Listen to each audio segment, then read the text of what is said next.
queríamos dar comienzo con Raúl Incertis, que es médico de urgencia y anestesista español, que ha trabajado en los hospitales de Gaza. Precisamente él viaja el día 3 de octubre del 2023, ¿verdad? Y como voluntariado, ¿no?, de equipos médicos de emergencia y demás, y el día 7 comienza el gran estallido, ¿no?, sin precedentes, porque siempre la franja de Gaza, ¿verdad?, está llena de estallidos, pero este último nos ha pillado a todos desconcertados y desconcertadas, porque a partir de ese día 7 de octubre del 2023 ha sido, pues, cuando muchas de las personas de los medios de comunicación le llaman el comienzo del genocidio, aunque sabemos que, bueno, hablaremos esta tarde aquí, ¿no?, de cuando realmente sí puede ser que tenga un comienzo, pero de hecho conocemos o se le da visibilidad realmente al genocidio y a la limpieza étnica que ya se viene años viviendo en esos territorios. Pues desde allí ha atendido diariamente Raúl a cientos de personas heridas, incluidos por supuesto niños y niñas, víctimas de esos bombardeos y de la violencia armada utilizada en este genocidio, y bajo condiciones extremas de escasez de recursos, de materiales, materiales médicos insuficientes, hospitales colapsados, bombardeados, y ha documentado clínicamente también estas experiencias como parte de esos informes, ¿verdad?, enviados a organismos internacionales, y su intervención la ha denominado Ser médico en Gaza, cuando el horror se vuelve cotidiano, ¿sí? Aportará desde ahí por una perspectiva sanitaria, humanitaria de primera mano sobre ese impacto en el genocidio de la población civil, con especial atención, pues, a la infancia y a ese colapso del sistema sanitario en Gaza. Gracias, Raúl. ¿Sí? ¿Quieres micrófono? Pues, que yo que tengo mucho gusto. Bueno, muchas gracias por haber venido. ¿Qué decir?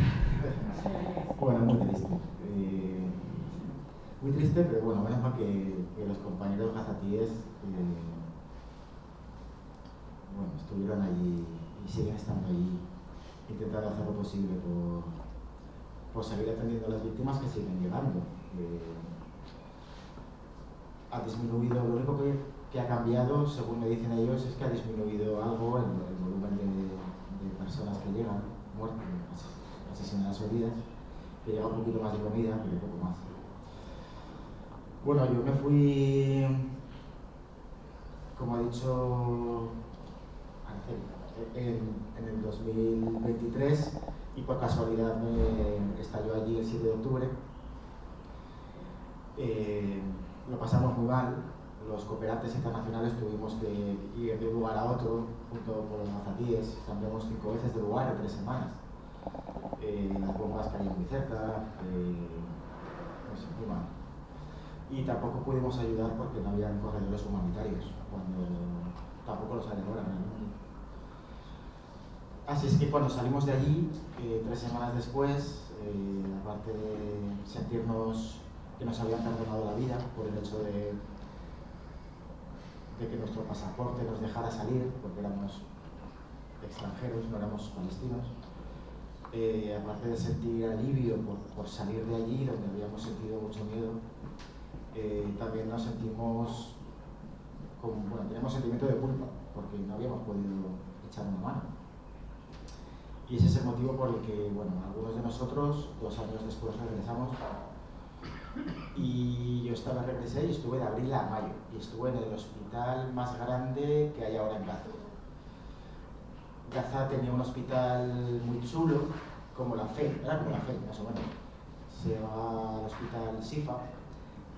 Un hospital como la copa de un pino, tenía 25 quirófanos, ponían stents coronarios, diálisis, quimioterapia, de todo. Neurocirugías, cirugías de corazón abierto. No te escuchan bien, las que suenan. Ese hospital lo arrasaron los israelíes. Bueno, cuando llegué yo quedaban 4 hospitales públicos y cuando me fui quedaban 2 y medio de 17 hospitales públicos que tenía Gaza. De hecho, el hospital donde yo estuve trabajando, que está en el sur, que se llama Nasser, fue atacado 6 veces mientras yo estuve allí. O sea, que no les importaba mucho nada. ¿No? Y aún así era el lugar más seguro de la franja. Bueno, pues diariamente, bueno, aparte de que cuando yo entré en Gaza no la pude reconocer, es como si... Porque yo la recordaba de los 4 días o 5 días esos que estuve antes, que había estado antes, en el 2023. Para mí un poco fue la sensación de... como los documentales esos de Hiroshima, de la bomba atómica, pues exactamente igual. La recorrí de arriba abajo, estuve en el norte, en el centro, en el sur, y tenía la sensación de... Es muy difícil de explicar, pero era como estar dentro de un sueño, de una pesadilla. Porque en una pesadilla todo puede llegar a ser siniestro, ¿no? Los edificios tenían formas que daban miedo. Y los gazatíes viviendo dentro de las ruinas de estos edificios y siendo bombardeados en las ruinas. Eso era como... cuando llueve sobre mojado, pues ahí bombardeaban sobre bombardeaban. Y bueno, pues me acogieron mucho los compañeros gazatíes, éramos muy poquitos médicos extranjeros porque Israel solo permitía la entrada de unos 30 cooperantes cada 2 semanas, lo cual es una especie como de lavado de imagen, ¿no? Porque como no dejamos entrar a la prensa porque no queremos que se sepa lo que está pasando allí. Realmente deberían de dejar entrar miles de sanitarios para sustituir a mis compañeros que llevan 2 años casi, con 1 año y medio, 2 años, ¿no? 2 años y pico. Pero bueno, entraban unos 30 cooperantes, 8 días sanitarios cada 2 semanas. Yo estuve 4 meses. Y yo, bueno, recuerdo el primer día que tuvimos, el segundo día que estuve allí, que fui de urgencias, y estaba hablando con los compañeros y de repente llegaron pues, un grupo de unos 7 pacientes, 4 de ellos niños, 2 de ellos mutilados, todo eso, y horrible. Y me acuerdo que me fui debajo, cuando acabamos de atenderlo, me fui debajo de las escaleras y dije, bueno, esto espero que sea algo ocasional, que pase, que se una, 2, yo que sé, 2 veces a la semana. Estaba como en shock por lo que había visto, me salían las lágrimas. Y que va, fue todos los días, varias veces al día, no sé, grupos de 10, de 5, de 3, de 7, varias veces al día, sobre todo por la noche. Grupos de civiles atravesados por metralla, mutilados y bueno, nosotros trabajábamos con la normalidad anormal de como quien aquí trata una apendicitis. En vez de operar a un niño con el abdomen perforado por apendicitis, lo operábamos por metralla, pero nuestra forma de actuar era un poco no hablar de lo que estaba pasando. Los compañeros no hablábamos nunca de que todos los pacientes que tratábamos eran intentos de asesinato. Bueno, todo empeoró mucho en junio, a primeros de junio, porque Israel monopolizó el reparto de la ayuda de comida en Gaza a través de una fundación estadounidense llamada Fundación Humanitaria de Gaza. Y básicamente era un sitio, bueno, 4 lugares, pero sobre todo uno muy cerca del hospital, donde miles de gazatíes hacían cola para recibir la comida de manos de estadounidenses. Y allí el ejército israelí los atacaba. Era una ratonera, era un sitio al aire libre, una especie de vaguada, y ahí empeoró todo mucho porque empezamos a recibir todos los días grupos de 30, 40, 70 heridos a la vez. Imaginaos un hospital de 270 camas que tiene que atender una población de 1 millón de habitantes, o sea, es como si medio hospital PSET tiene que atender a toda la ciudad de Valencia, pero además en esas condiciones, ¿no? con 11 M's todos los días, ¿no? Con llegadas de múltiples víctimas todos los días. Nada, muy triste porque tenías que elegir también, tenías que elegir a qué niño tratas, a qué niño no tratas, porque la UCI estaba llena, no había ventiladores. Así es que, bueno, el ritmo nunca había visto nada igual, jamás lo volveré a ver, espero, no creo. es algo que no se puede expresar con palabras, era algo industrial, era algo... Llegaban camiones de cadáveres al hospital, iban directamente a la morgue, en fin. Y todo esto pues con las dificultades que ha dicho mi compañera, dificultades materiales, teníamos muy poca morfina, se nos acabó el fentanilo, en fin. Una escasez de cerca del 60% de fármacos esenciales, antibióticos, había mucha mortalidad, no solo porque todos los pacientes estaban desnutridos y entonces estaban inmunodeprimidos, sino también porque no había suficientes antibióticos para tratarlos. Y bueno, y la dificultad también pues de que todos mis compañeros, a pesar de que sacaban la fuerza debajo de las piedras, no dejaban de llevar casi 2 años cuando yo estuve allí trabajando en esas condiciones. Yo acabé agotado 4 meses que estuve solo, perdí 13 kilos y vamos, no podía ni levantarme de la litera. Imaginaros ellos que llevaban ya 1 año y medio cuando yo estuve allí. Y además, sobre todo, que todos ellos, familiares de primer y de segundo grado, asesinados. Entonces, recuerdo una vez que atendí al hijo de una doctora del hospital, al hijo y al papá, o sea, al marido de la doctora, que era el único superviviente de 10 hermanos. Una bomba cayó en su casa y mató a 9 de los 10. Así es que la doctora pues no sé, sería más explícito, pero me niños delante, así es que no lo voy a hacer.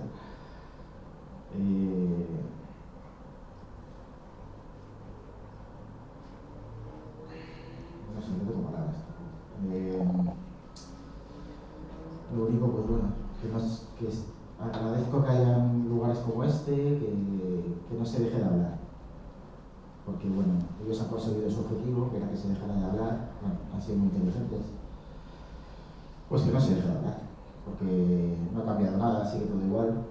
Y sobre todo a la gente joven, pues a las nuevas generaciones, hacerles ver lo que está pasando ahí.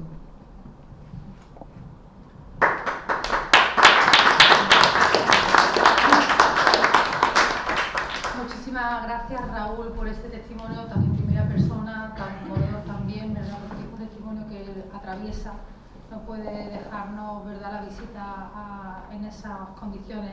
Además lo expresaba él también con eso, algo que no se puede expresar con palabras, ¿no?, que ha hecho esta tarde el poder, ¿no?, podernos transmitir en pequeña medida y con respecto también a la infancia esas situaciones que vivía, ¿no?, sin corredores humanitarios, sentir que nos perdonaban la vida por tener un pasaporte diferente, ¿no?, cuando todos y todas deberíamos de ser iguales en este mundo, ¿verdad?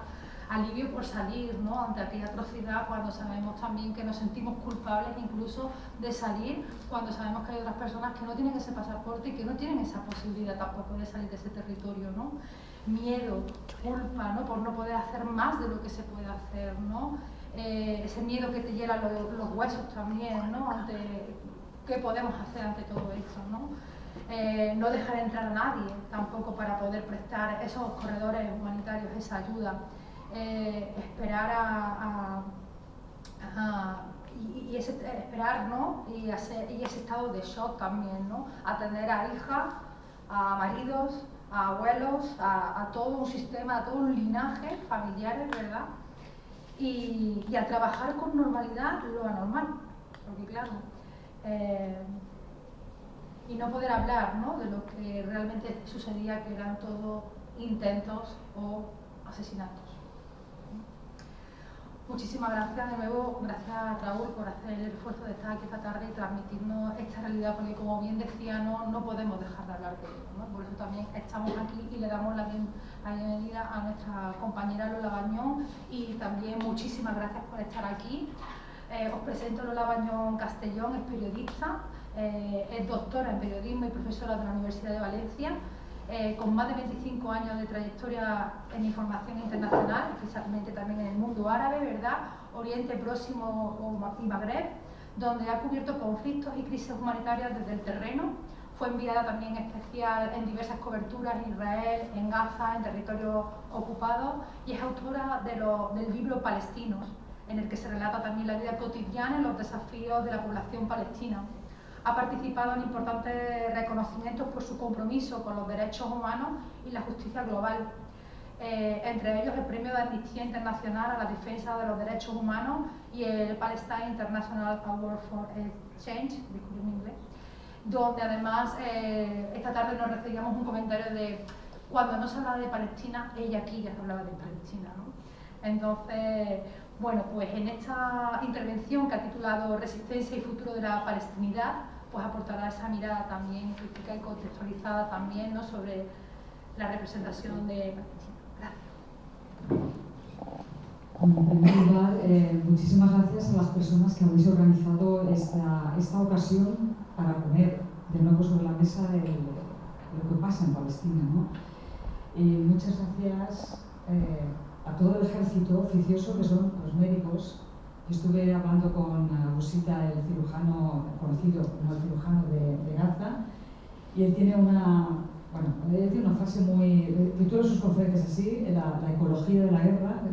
Su idea fundamental es que la guerra no solamente es matar a la gente, sino hacer imposible la pervivencia de la vida. Pero en todo caso, cuando hablamos de la palestinidad, la idea de Palestina, que no solamente se circunscribe a los palestinos, los médicos son un colectivo impresionante, no únicamente por el trabajo que hacen allí, pero bueno, sobre la descripción que ha hecho Raúl, que ha sido muy moderada, porque hay otra cosa que os quiero agradecer, y es que toda la mesa es de gente que ha estado en Gaza, porque yo acudo muchas veces a mesas donde nadie ha estado en Gaza y todos pontifican sobre lo que es Gaza y lo que se debería hacer en Gaza, donde, creo yo, la primera premisa debería ser preguntarle a los palestinos qué es lo que quieren hacer con su futuro, no llegar nosotros o los americanos o a decir debéis ir por aquí, debéis ir por allá. Y digo que son un ejército oficioso, más allá de lo que hacen, que es impagable, pagando con sus vidas el trabajo, sino porque, por ejemplo, España es el país más pro-palestino por una razón fundamental. No solamente por nuestro pasado árabe, que algo tiene que ver, y David, que ha estudiado mucho sobre el tema, tiene algo que se nos contará, sino también porque, y esto es Ala Jamal, un palestino médico que vive donde vive nuestra compañera Cristina, lo explica muy bien siempre. Vino una generación de palestinos a estudiar medicina en los años 70-80. Formaron familias con españolas y de golpe y de repente los españoles, que estaban acostumbrados a escuchar a esos terroristas palestinos que se enfadaban porque los maravillosos israelíes que construían un gran país salían ellos, pues se dieron cuenta que esos terroristas eran personas amables, personas que en la consulta de los ambulatorios se dirigían en términos normales, y ahí empezó un proceso en las consultas de los ambulatorios de conocimiento de Palestina por parte de la gente cotidiana, normal y civil. Y esa ha sido una de las causas y de los motivos importantes, ¿no? Bueno, yo siempre que hablo de la palestinidad digo siempre que biológicamente, con lo que ha ocurrido, los palestinos deberían irse. Entonces, uno de los mitos fundacionales del Estado de Israel, y esto en la desclasificación de los archivos se ve claramente, era que se pensaba que una vez se expropiaran las tierras y se produjeran también limpiezas étnicas en determinados enclaves, los palestinos se iban a ir, y por tanto el plan era perfecto. Nosotros avanzamos con nuestras unidades terroristas, Irgun y Hafana, que eran las células terroristas que luego fueron el germen del ejército israelí. Es que esta parte de la historia está escrita, pero muy poco difundida, entre otras cosas porque el peso de la narración histórica de Israel ha sido muy potente a través de películas, a través del sistema académico. O sea, la universidad, no os podéis imaginar lo resistente que es. Ha habido un cambio en los últimos meses, pero ha habido una cerrazón impresionante a poder escuchar la palabra de los palestinos. El sistema mediático sigue estando cerrado. No se pone el micrófono a los palestinos más que excepcionalmente. Y cuando aparecen retratados pues, de una manera desde la perspectiva de la víctima, ¿no? Entonces, ese pensamiento lógico, que bueno, se podía entender de que, bueno, puesto que nos matan, nos vamos, ya falló con la primera Nagla, no se van. Y esta fue la primera sorpresa para los padres fundadores de la patria israelí. No se van estos palestinos, no se han ido. Pero sí que hay una cosa que Donald Trump coincide con los deseos de los palestinos, porque Trump y Netanyahu y su gente lo que quieren es que se vayan de Gaza. Gaza es una ciudad pequeña, pero todo lo que son los campos, la Faja, los campos de refugiados, todo eso es una creación de Israel. Si tú le preguntas a la gente de Al-Burej, de Rafah, ¿de dónde eres? Ellos no te dicen Al-Burej, Rafah. Te dicen de Jaffa, de Lod, te dicen de dónde viene su familia, porque en su concepción de la palestinidad está la cuestión del retorno, la condición de refugiado, la condición de vinculación con la tierra que le fue robada. Y esto hace que perviva de manera muy potente ese sentimiento de generación en generación. Yo recuerdo que estuve cuando empezó la guerra siria en Yarmouk, en el campo que fue destrozado, y los niños me decían, ¿me puedes enseñar alguna foto de Palestina? Cuando les contaba que había estado y llevaban un móvil, se lo enseñaba, claro, ni tan siquiera los padres conocían, eran ya tercera generación de palestinos. Entonces, contra lo que es la lógica, persiste una biología hereditaria.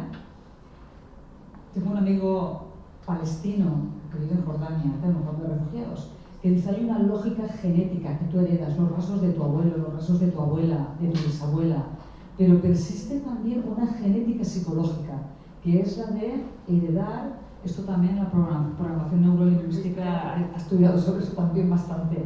Y yo creo que hay algo de... por lo menos yo lo que he visto, yo creo que sí que es completamente lógico. Tú heredas de alguna forma los retos pendientes de tu familia, especialmente cuando son estos retos. Pero para que os fijéis la incomprensión que ha existido siempre acerca del relato palestino, acerca de lo que es el sentimiento de la palestinidad, que los israelíes constantemente han dicho, si los palestinos no existen, empezando por Golda Meir, pero esto se ha concretado en, bueno, Palestina no existen estados, claro, no solamente no existía el concepto de estado en aquella zona, es que aquí en la puerta, ya que tanto habla nuestro de Segarra, o en la parte sur, mi madre que es Andalucía, por ejemplo, cuando mueren los abuelos hay un problema con las herencias terrible. ¿Por qué? Porque en las escrituras no hay lindes como lo existe ahora. Ahora ya todo está pautado, pero hace 50 años, hace 60 años, las tierras no estaban... Ese concepto de frontera, de división, no existía en el Imperio Otomano. Las tierras pasaban de familia a familia y había papeles oficiales, obviamente, pero ese concepto de división no existía. Entonces, la palestinidad pervive, y pervive no solamente por la resistencia armada, que es la parte visible que nos llega. La sociedad palestina es una sociedad cohesionada porque la identidad no es nada importante excepto cuando te la quieren quitar o negar. Entonces, en ese momento, la identidad es una cuestión vital, fundamental. Entonces, desde el punto de vista que a los palestinos se les niega la existencia, desde luego la condición humana, de hecho, en las redacciones nosotras preguntamos eso, nosotros que somos los periodistas, cuando en las matanzas anteriores de 2014, sí, había 30 muertos, bueno, vale, pero ¿qué número? ¿Qué número tiene que haber para que me des un minuto para poder hablar? Esa es la historia que nosotros hemos vivido. Entonces, desde edición siempre nos decían, bueno, porque no hay respuesta. Pero la realidad es que si hubieran sido 30 israelíes, o 30 portugueses, o 30 españoles, esto hubiera tenido otra dimensión. La deshumanización del palestino es una evidencia académica y es una evidencia mediática. Por ejemplo, ¿por qué hemos escuchado a un historiador brillantísimo que es Ilan Pappé, que lo trajimos a Valencia, estuvimos con él también? Pues porque es un historiador israelí y nos creemos lo que dice. Pero cuando es un historiador palestino, no se le cree, se le pone, su autoridad es puesta en duda. Entonces, claro, ahí tenemos una cuestión pendiente. Pero la resistencia del pueblo palestino continúa. Primero de todo porque no tiene nada que perder. Esta es otra cuestión muy importante. Y segundo porque existe un deber histórico de generación en generación que no se puede abandonar. Después, la práctica de la resistencia es algo cotidiano en las casas, en los grupos de amigos, en las familias, y además hacerlo con una cierta dignidad, la dignidad que te permite la situación. Por ejemplo, en un campo de refugiados no hay materialmente nada, pero son siempre corteses con el visitante, son siempre cariñosos, es decir, pervive esa esencia de la educación, de sociedades tradicionales, tribales, que siguen la costumbre de mostrar una dignidad. Para eso es importante, ¿no? Incluso en los momentos de las grandes pérdidas, ¿no? Cuando vas a una casa donde ha habido un duelo, donde ha habido, la verdad sorprende la dignidad en esa cuestión. Entonces, desde ese punto de vista, todos los intentos por anular la capacidad de los palestinos de disolverse en el éter están llevadas al fracaso, porque es una misión colectiva. Pero vuelvo a insistir, es una historia muy incomprendida, no solamente por Europa, que fuimos el inicio del desastre, sino además en el mundo árabe. Os cuento solamente una anécdota para ir acabando ya, porque quiero escuchar con los compañeros, pero para que veáis lo difícil que es explicar la historia palestina y las dificultades que tienen los palestinos para que la gente les entienda. Estuve en un tribunal de tesis este verano en Susa, una ciudad tunecina, y uno de los miembros del tribunal, que es un buen amigo mío, es uno de los firmantes de la Constitución tunecina. Veis que Túnez fue el país que dentro del desastre de la primavera árabe, pues con más o menos dignidad abatió la dictadura, redactaron una constitución. Bueno, luego se ha quebrado todo, pero bueno, dentro de cómo se pasó el examen son los número 1. Y este es uno de los juristas constitucionalistas que firmó esa constitución. Por tanto, un demócrata, una persona con una formación jurídica. Y en la comida, hablando de, bueno, estaba un momento de la ofensiva de Gaza importante, estos no han estado nunca porque la mayor parte de los árabes no han estado nunca en Palestina. Es que esa es otra historia que es importante. Y dice, pero bueno, Lola, debes reconocer que tú los defiendes mucho, pero es que son muy complicados, son violentos, han tenido muchos procesos de paz. No, que por otra parte, en los medios de comunicación es la imagen que siempre se les ha querido dar, mientras los israelíes son moderados, quieren dar la paz. Ellos son siempre metiendo una bomba cuando estaba a punto de firmarse, no es cierto, pero bueno. Y entonces yo le dije, vale, vamos a partir de tu premisa, que son complicados, que son violentos, que son resistentes. El día anterior estuvimos en casa de él, que tiene una villa al lado del mar maravillosa.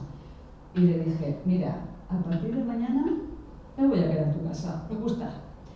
Pero tú no te preocupes, porque iré al IKEA de aquí, te voy a comprar una tienda de campaña preciosa, ahí Susa tiene mar, ahí al lado del mar, oye, estupendo, y no pasa nada. Y yo creo que lo debes aceptar, porque tú no eres un hombre violento, eres un constitucionalista, eres un demócrata, y por tanto lo vas a aceptar bien, como los palestinos, que son muy violentos. Dicen, es que he visto así, digo, es que es así como lo debes ver, es que es así como lo debes ver.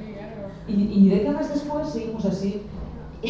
Cuando acabó la comida dice, me has dejado muy mal cuerpo. Digo, por favor, hermano, pero eso no es para la cosa. Pero para mí no es la primera vez que nos pasan estas cosas, pero es muy significativo. La gente no entiende que todo esto arranca de que tengan que dar no solamente la casa, sino la tierra, la posibilidad de pervivencia, la vinculación con el linaje, que te haces referencia tú. Entonces, de ahí que la resistencia perviva no solamente por las ramas armadas, sino también por las actitudes vitales, por los vínculos familiares, por la proyección de futuro, cuando no tienes futuro. Tu única forma de sobrevivir es proyectar, y solamente se puede proyectar en el fortalecimiento de la identidad. Y después, la firme convicción de que su causa es justa. Entonces, eso es innegable. Cuando tú tienes la convicción de que la causa es justa, psicológicamente y hasta biológicamente te colocas en una posición de la cual no puedes renunciar.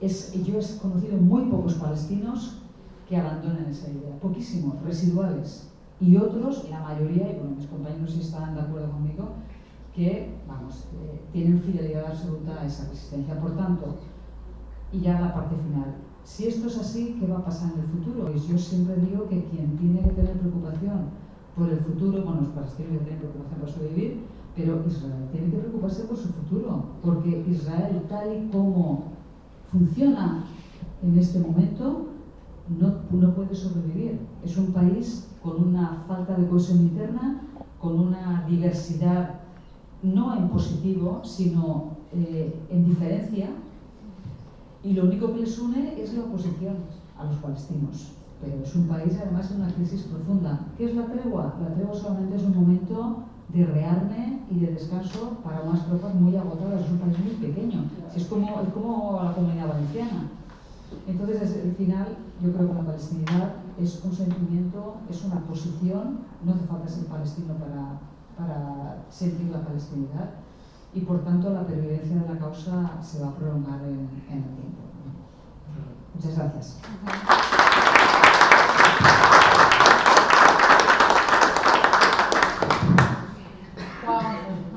Muchísimas gracias por la intervención, por este regalazo de la palestinidad, cosa que yo en mi ignorancia, disculpadme, también desconocía a pesar de trabajar durante muchos años con ello, ¿no? Y con esos sentimientos, ¿no? Aunque no seamos de allí, pero como también está... perdón. Ahora es cuando termina con este, como intervenía, ¿no? De este linaje, de este recuerdo, de esta realmente herencia, ¿no? Que no solamente son los rasgos físicos, sino también, ¿no? Esa lucha por la identidad realmente, ¿no? Porque se convierte también en esa lucha, la identidad se convierte precisamente en la lucha por la identidad, ¿no? Me ha encantado también, ¿no? Porque efectivamente tengo que decirle, yo a ellos cuando les mandé el correo se lo hacía también desde un acto que se llamaba Voces por Gaza, ¿no? Pero efectivamente conseguimos ser voces desde Gaza, porque prácticamente todas las personas que participamos hemos estado en los territorios y podemos también hacer lo que siempre nos han pedido, ¿verdad? Que no nos callemos, que seamos altavoces, que allá donde realmente pues aquí esta tarde abrimos esta ventana para podernos comunicar también en nuestro lenguaje, con nuestras formas cotidianas, todos esos valores que también nos han transmitido, ¿no? Ese valor por la resistencia, por la humanidad, porque hoy en día, como decimos en muchas ocasiones, Gaza es un ejemplo precisamente de eso, ¿no? De lo que decía también Lola, de que no se van a marchar, luchan por el territorio y por la identidad, ¿no? Y eso es lo que en muchas ocasiones también hemos hecho nosotros y nosotras, ¿no? Y bueno, lo contará también David Segarra, ¿no? Pero ese no irse, ¿no? Para aferrar más esa identidad, esa resistencia, esas actitudes vitales que hablaba, ¿no? Y sobre todo ese don que tienen de proyectar, ¿no? De soñar para poder seguir creando futuro, ¿no? Muchísimas gracias por esa intervención, Lola. Y bueno, continuamos con la mesa. Os presento nuestro tercer ponente, David Segarra Soler. Muchísimas gracias por aceptar también la invitación.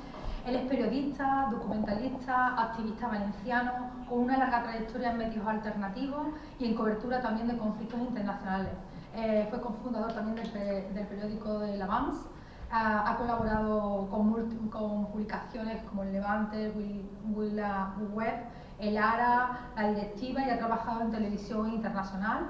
Su compromiso con la causa palestina le llevó a formar parte de la Flotilla de la Libertad, una de las primeras flotillas, ¿verdad?, que intentaron romper el bloqueo en el año 2010.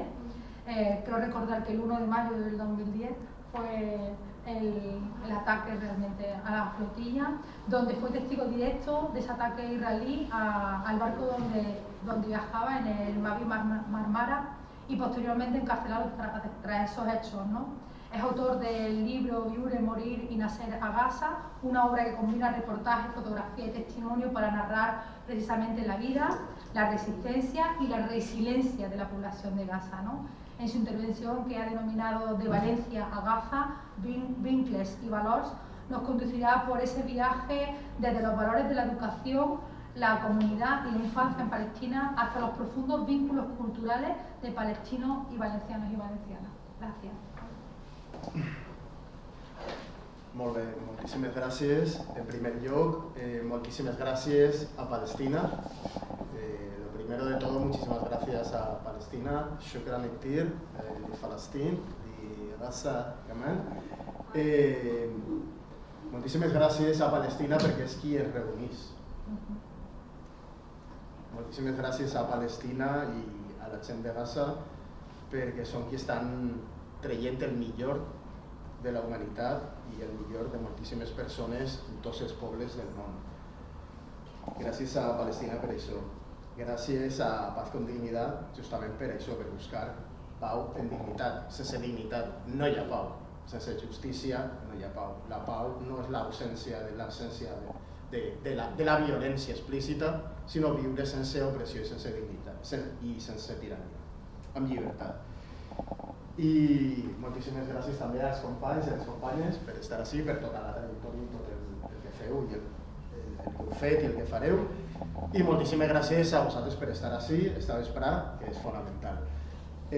Volia començar també fent-vos una pregunteta i volia saber quants de vosaltres no parleu valencià.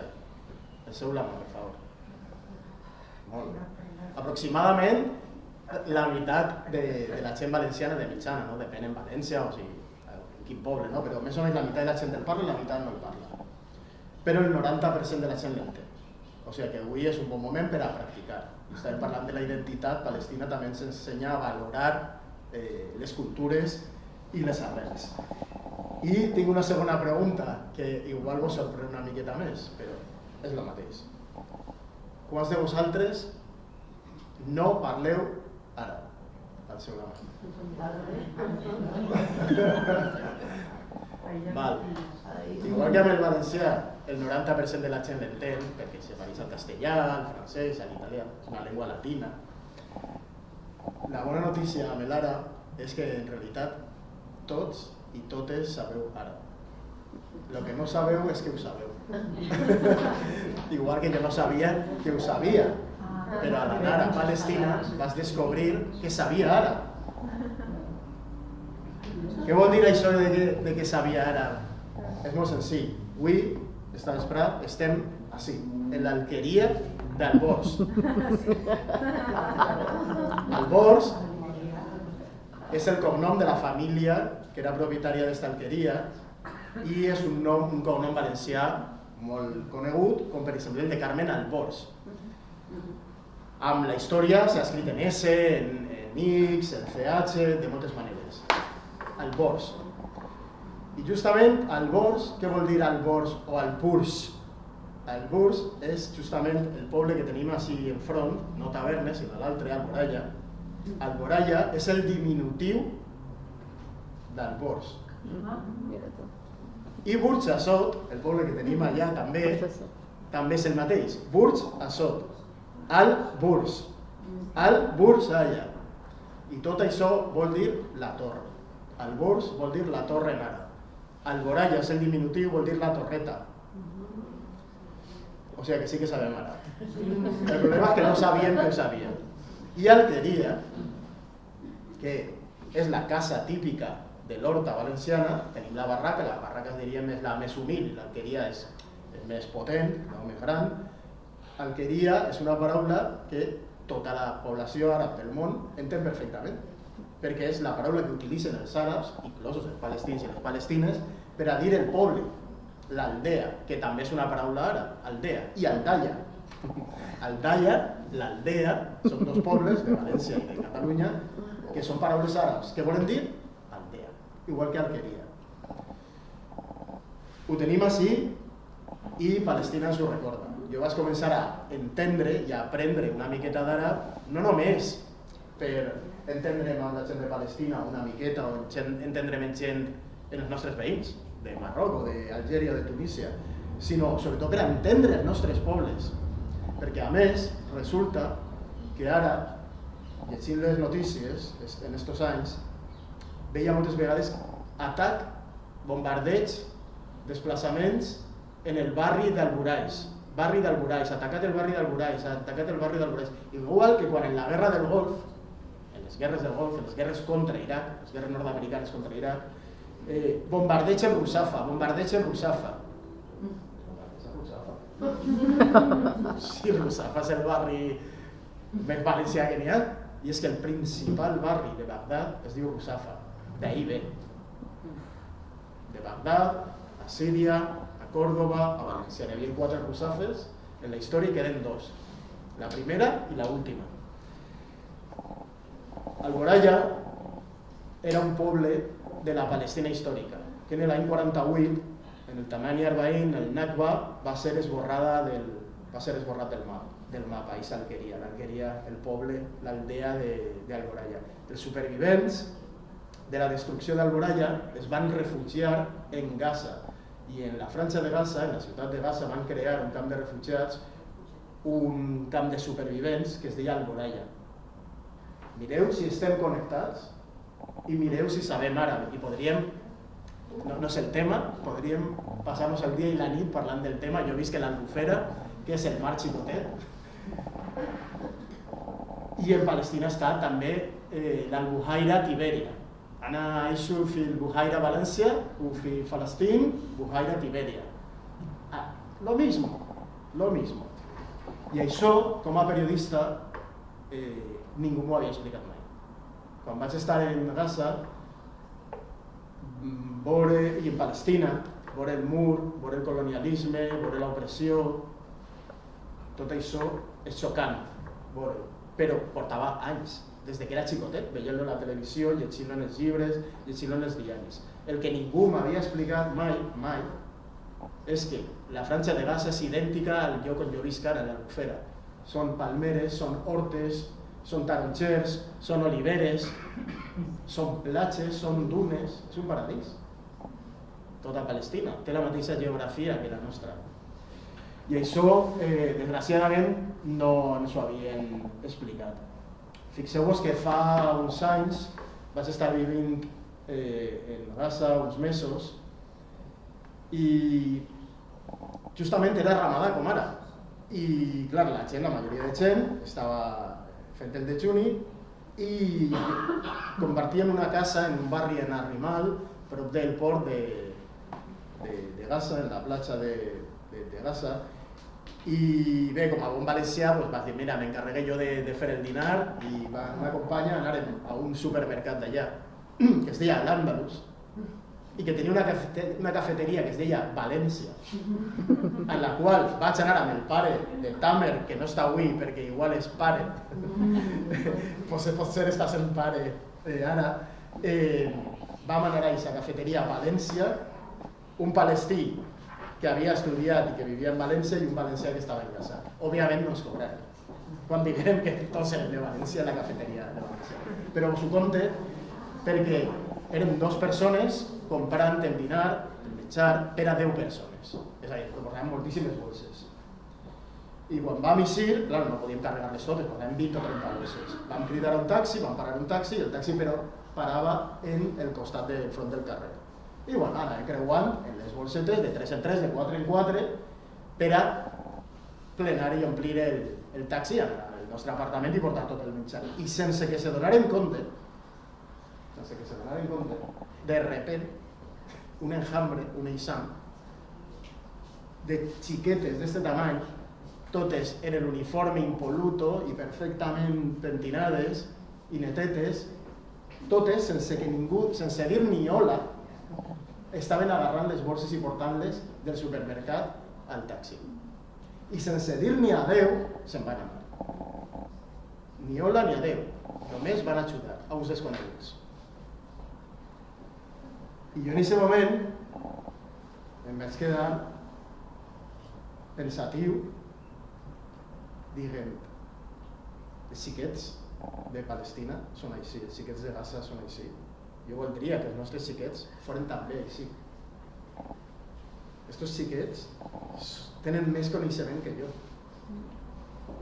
Jo quan vaig per València no vaig pensant en la gent si necessita que l'ajudi. De fet, al tornar de Gaza vaig començar a estar un poquet més pendent d'aquestes coses. I ara visc en un poble i sí que estic pendent de l'abueleta, de la senyora, del senyor, que li costa alguna cosa. Els meus mestres van ser els xiquets i les xiquetes palestines. Però no és aquesta anècdota només, esta és una experiència. Però és que quan anàvem a parlar, en qualsevol família, en qualsevol amic, els xiquets estaven allí escoltant. Per el nivell de curiositat, intel·ligència i d'educació que tenen. Saben més anglès que els propis pares i per tant estaven inclús ajudant els pares a la traducció, estaven sentint, mai interrompien.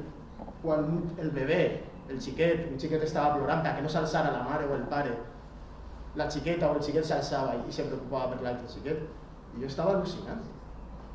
Però els xiquets són així. Hi ha xiquets així en el món? I resulta que en els pobles valencians també alguns xiquets són així. I nosaltres també hem sigut així. No és que els palestins siguin una gent totalment diferent, ni millor ni pitjor, sinó que han pogut, com deia Lola, han pogut protegir els valors comunitaris, els valors ètics i morals, els valors de la civilització. I això, que és molt personal i molt subjectiu, com a periodista també tinc que equilibrar-lo amb dades. I les dades fredes de la UNESCO, de Nacions Unides, del propi Banc Mundial, el que diuen és que la societat palestina ha aconseguit que els xiquets, que les xiquetes, que els joves, que la joventut de Palestina tingui entre un 98 i un 99% d'alfabetització. Quan en el 48, al ser expulsats, van perdre pràcticament totes les escoles i tota l'educació. Ho van tindre que construir un sistema educatiu des de pràcticament zero, sense estat, sense país. I ho van fer, 99-98% d'alfabetització. I el 60% dels estudiants universitaris de Palestina són dones. Quan veiem en la televisió, quan es conta Raül com estan devastant Gaza i Palestina, és esta gent a la que estan exterminant. Són estos xiquets, són les xiquetes que sense preguntar ajuden a la gent, les que estan sent portades, destrossades per la metralla, per les bombes, als hospitals, com a Laura. Jo crec que és fonamental entendre això, entendre aquesta humanització, aquestes històries reals de la gent palestina, que desgraciadament el periodisme en Europa i en el nostre país massa vegades deixa de banda.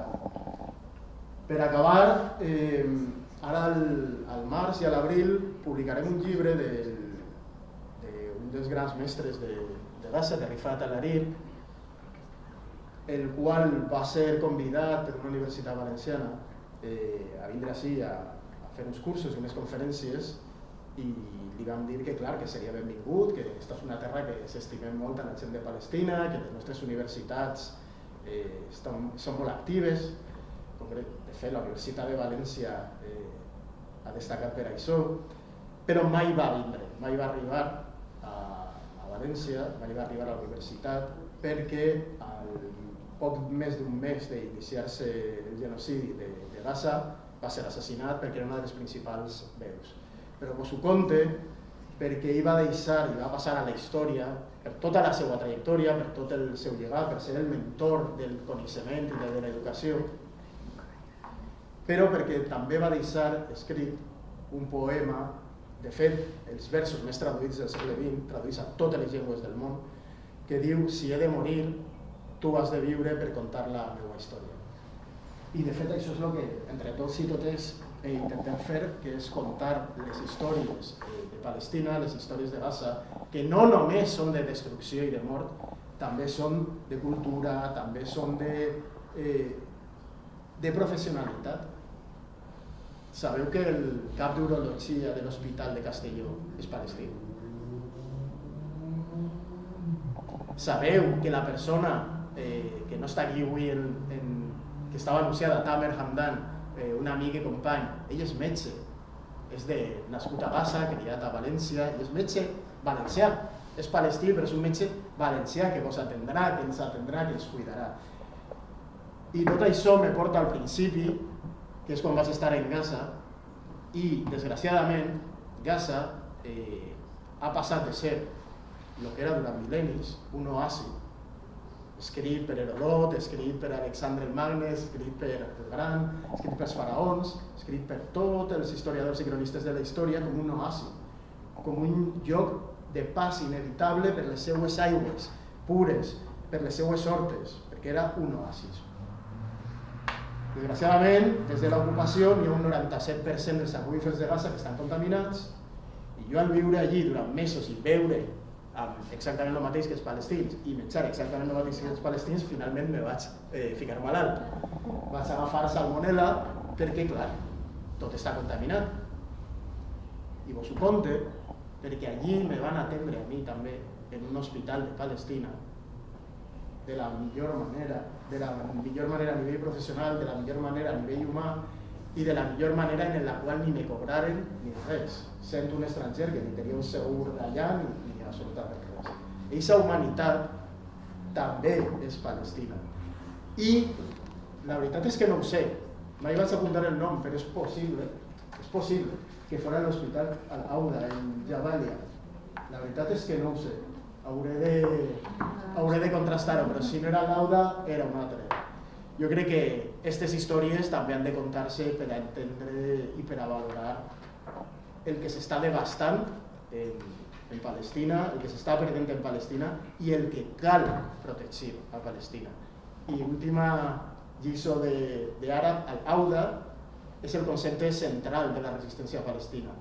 Vol dir el retorn. El retorn a què? A tot. A la terra, a la vida, a la llibertat, el Saba Warbain. El Saba Warbain, antes de la Nakba. Palestina ha existido milenios y puede que siga existiendo milenios. Muchísimas gracias.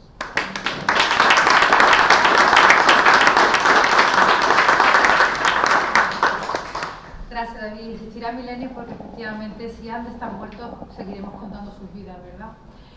Realmente asesinados, no muertos, asesinados y asesinadas por efectivamente por un Estado completamente y ante una impunidad, ¿no?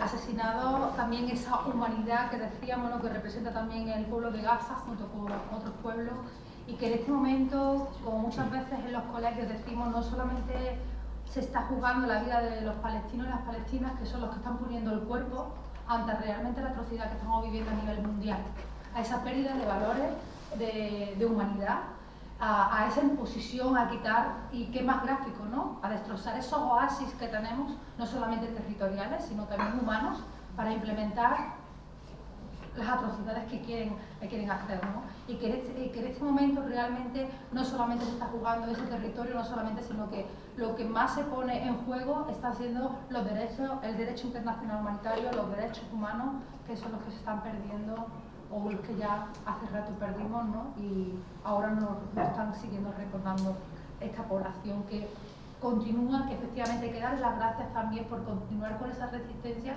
y por continuar con esa dignidad ante también las atrocidades que muchas veces consentimos también que se hagan, ¿no? Muy bien, bueno, la tarde continuamos con nuestra penúltima ponente también. Muchísimas gracias también a Cristina Mas. Permíteme que haga un inciso también por recordar, como bien ha dicho a David, estaba anunciado Tamer Hamad, que es un médico efectivamente gazatí y valenciano, no ha podido estar porque, como bien ha dicho él, intuimos que ya está con la paternidad porque estaba a las puertas. También el Ramadán, o sea, le pillamos también ahí una encrucijada de esta persona que me hubiera encantado poder tener esta mesa y disfrutarla, pero desde aquí le mandamos un gran abrazo también, sobre todo a su mujer, ¿verdad?, para que sigan continuando con ese legado de vida. Pues como decía, quería presentaros a Cristina Mas, y gracias también por trasladarte, porque todos ellos son valencianos y valencianas, pero Cristina viene también. Yo de adopción. De adopción total, de corazón también, ¿no?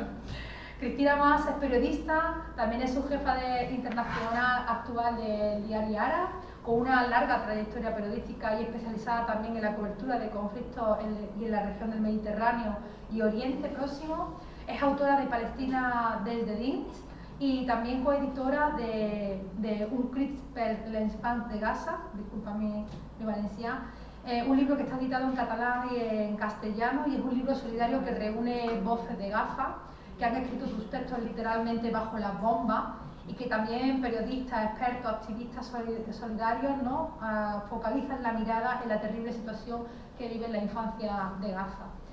El presente y el futuro de todo un pueblo, ¿verdad?, en ese libro, un libro que es un grito colectivo, consciente, firme, para denunciar el genocidio y abrir esos caminos a la esperanza, a la libertad y a esa paz permanente, que como bien nos recordaba también David, no es la ausencia de las guerras, sino la ausencia de todo tipo de violencia en todo el mundo. Aquí, con textos de Greta Thunberg, Fermín Muguruza, Beatriz Lecumberri, Omar El Kaka, Jordi Évole, Santiago Albarrico, David Fernández, Rima Alcaguar, Jordi Armadans, Alejandro Pozo, Nasgua y Sonia Elemare, Marta Venceslao, Andrea López Tomás, Dominic y Elizabeth Salomón, Laila Serra, María Cedeik, Almas Alfarra, Cariban Almasguaraycui, Raíz Sourani, María Fernández y Rafid Ziadda. Imágenes también de Emilio Morenati, Naif Al-Ali, Fadia Taber y Maisara Babrón. Y los beneficios de este libro también, ¿verdad? Iban destinados también a otra campaña que también tienen los compañeros y las compañeras, que se llama Act for Palestine, ¿verdad? Donde os dejamos con la intervención que ha titulado No podemos dejar de hablar de Gaza y también de sus niños y sus niñas. Muchísimas gracias, Cristina. Pues muchas gracias. Bueno, voy a coger el hilo donde lo ha dejado David. Yo no hablo árabe, a pesar de que mi abuela se llamaba Anguera, que era de un pueblo de Tarragona, que quiere decir la sierra, ¿no? En árabe. Pero como no hablo árabe, voy por Palestina siempre con intérpretes y traductores. Y en el penúltimo viaje el año pasado, que estuve un par de meses para escribir el libro, yo tenía mucha preocupación por poder entrevistar a abuelitas supervivientes de la Nakba, porque claro, la Nakba ya hace 80 años, entonces encontrar la memoria viva ya no es fácil, no es tan fácil. Pero esto en Palestina sí que es fácil porque se venera mucho a la gente mayor, ¿no? Se la cuida mucho y se la protege mucho. Entonces tú llegas a un campo de refugiados en Cisjordania y dices, por favor, ¿queda alguien aquí que fuera, ¿no?, adolescente durante la Nakba, que lo recuerde bien? Sí, sí. Y entonces me llevaron rápidamente, a cabo de 5 minutos, a casa de la señora Halima Ibrahim, que tiene 90 años, y entonces empezamos la entrevista. Entonces, uno de los mitos del sionismo, de la fundación del Estado de Israel, como decían antes Lola, es esta idea de que aquello era una tierra vacía, ¿no? Es una doble mentira. Es un pueblo sin tierra, cosa que no es verdad, porque los judíos tenían sus tierras, sus vidas, sus propiedades en Europa, hasta que entre los antisemitas y los nazis los barrieron de este continente, y en lugar de repararlos, devolverles sus propiedades, devolverles sus vidas y decirles, os pedimos perdón, podéis vivir aquí en igualdad de derechos como todo el mundo, los enviaron a Palestina para colonizarla. Entonces esto era mentira, y también era mentira la otra parte del mito, que es que aquello era una tierra vacía donde no vivía nadie. Entonces la señora Halima me contaba en árabe, con un chico que me traducía, y me decía, mi padre tenía unas granjas de cítricos muy grandes y nosotros exportábamos naranjas a toda la región, porque Palestina además era una potencia exportadora agrícola en ese momento, en los años 30, con las limitaciones de la situación, pero lo era. Y entonces la señora Halima en árabe me empieza a citar las variedades de cítricos que sus padres exportaban. Y claro, cuando yo oigo la clementina, la mandalina, la valenciana, digo, ahora yo sé lo que esta mujer está diciendo, aunque yo no hablaba, y dijo la valenciana con todas las letras. Ahora David, mejor que yo, os puede contar cómo se llaman las naranjas en Palestina. Sí, Portugal, Valencia. Portugal, bueno. ¿Tú eres de Valencia? Pues si aquí tenemos la naranja. Claro, o sea que, bueno.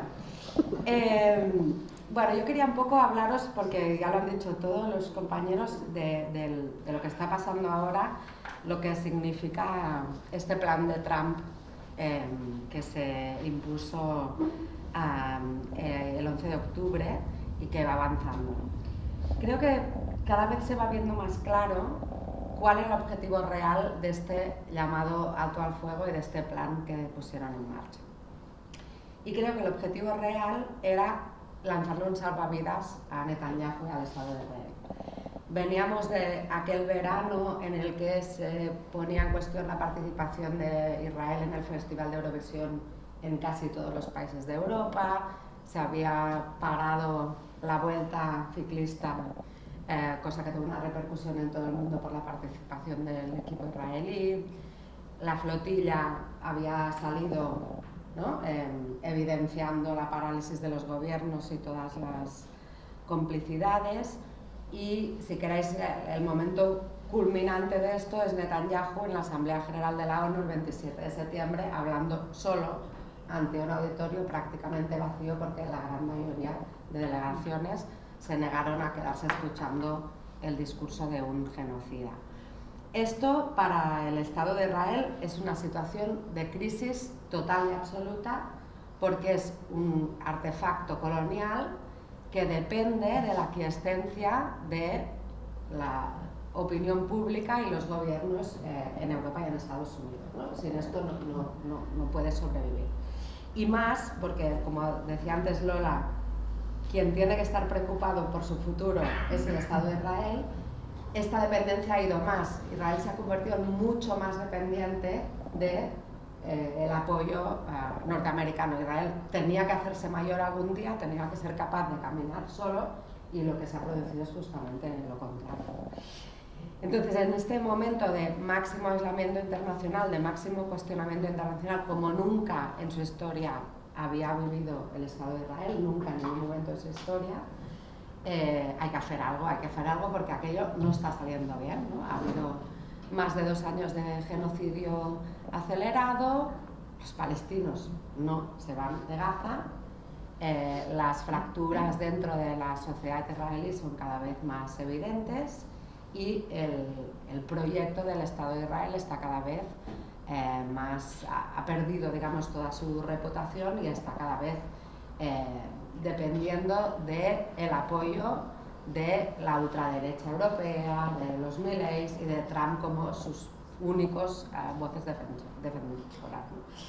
Esto genera una situación de máxima tensión y entonces sale Trump al rescate y dice, vale, a partir de mañana, alto el fuego en Gaza. Para mí es muy grave que no solo fuera Trump, sino toda la gente que tenía detrás cuando hicieron esta foto en la cumbre de Sharm el Sheikh. Estaban todos los grandes líderes europeos, incluido Pedro Sánchez, estaba también el canciller alemán, estaba Macron, estaba Starmer, el primer ministro británico, y toda la corrúa de regímenes árabes, en primer lugar, obviamente, la dictadura egipcia, y todos los demás, digamos, como un coro de hay un plan, este es el plan y no hay ninguna otra alternativa. Bueno, entonces, claro, hace tiempo que los periodistas estamos en una situación complicada porque se van anunciando una serie de cosas absurdas que no tienen ningún sentido y que no tienen ninguna lógica, y nosotros las tenemos que contar diciendo que no tienen ningún sentido y ninguna lógica, pero que van avanzando, ¿no? Entonces esto es complicado porque cuando te dicen qué opinas del plan de Trump, pues yo digo, es que no es un plan esto, o sea, es un titular y detrás no hay nada que sea sólido, ¿no? Por ejemplo, el plan de Trump tiene 2 partes: establecer un gobierno colonial en Gaza, después hablaré de esto, y establecer unas fuerzas de ocupación que vayan a controlar el territorio de Gaza después de un presunto desarme de Hamas. Entonces, los países que hace un par de días ofrecieron soldados para ponerse en Gaza a ejercer este papel fueron, si lo recuerdo todos, Indonesia, Marruecos, Kazajstán, Albania y Kosovo. Entonces, claro, ya se ve, digamos que, ¿no?, la disposición de una fuerza internacional de estabilidad. Bueno, aquello está haciendo aguas por todas partes. Entonces, cada vez se va viendo más claro que el objetivo no era un plan para encontrar una salida, aunque fuera la salida de Trump y la que quiere Netanyahu, sino un titular para sacar Gaza de la agenda, ¿no?, de alguna manera.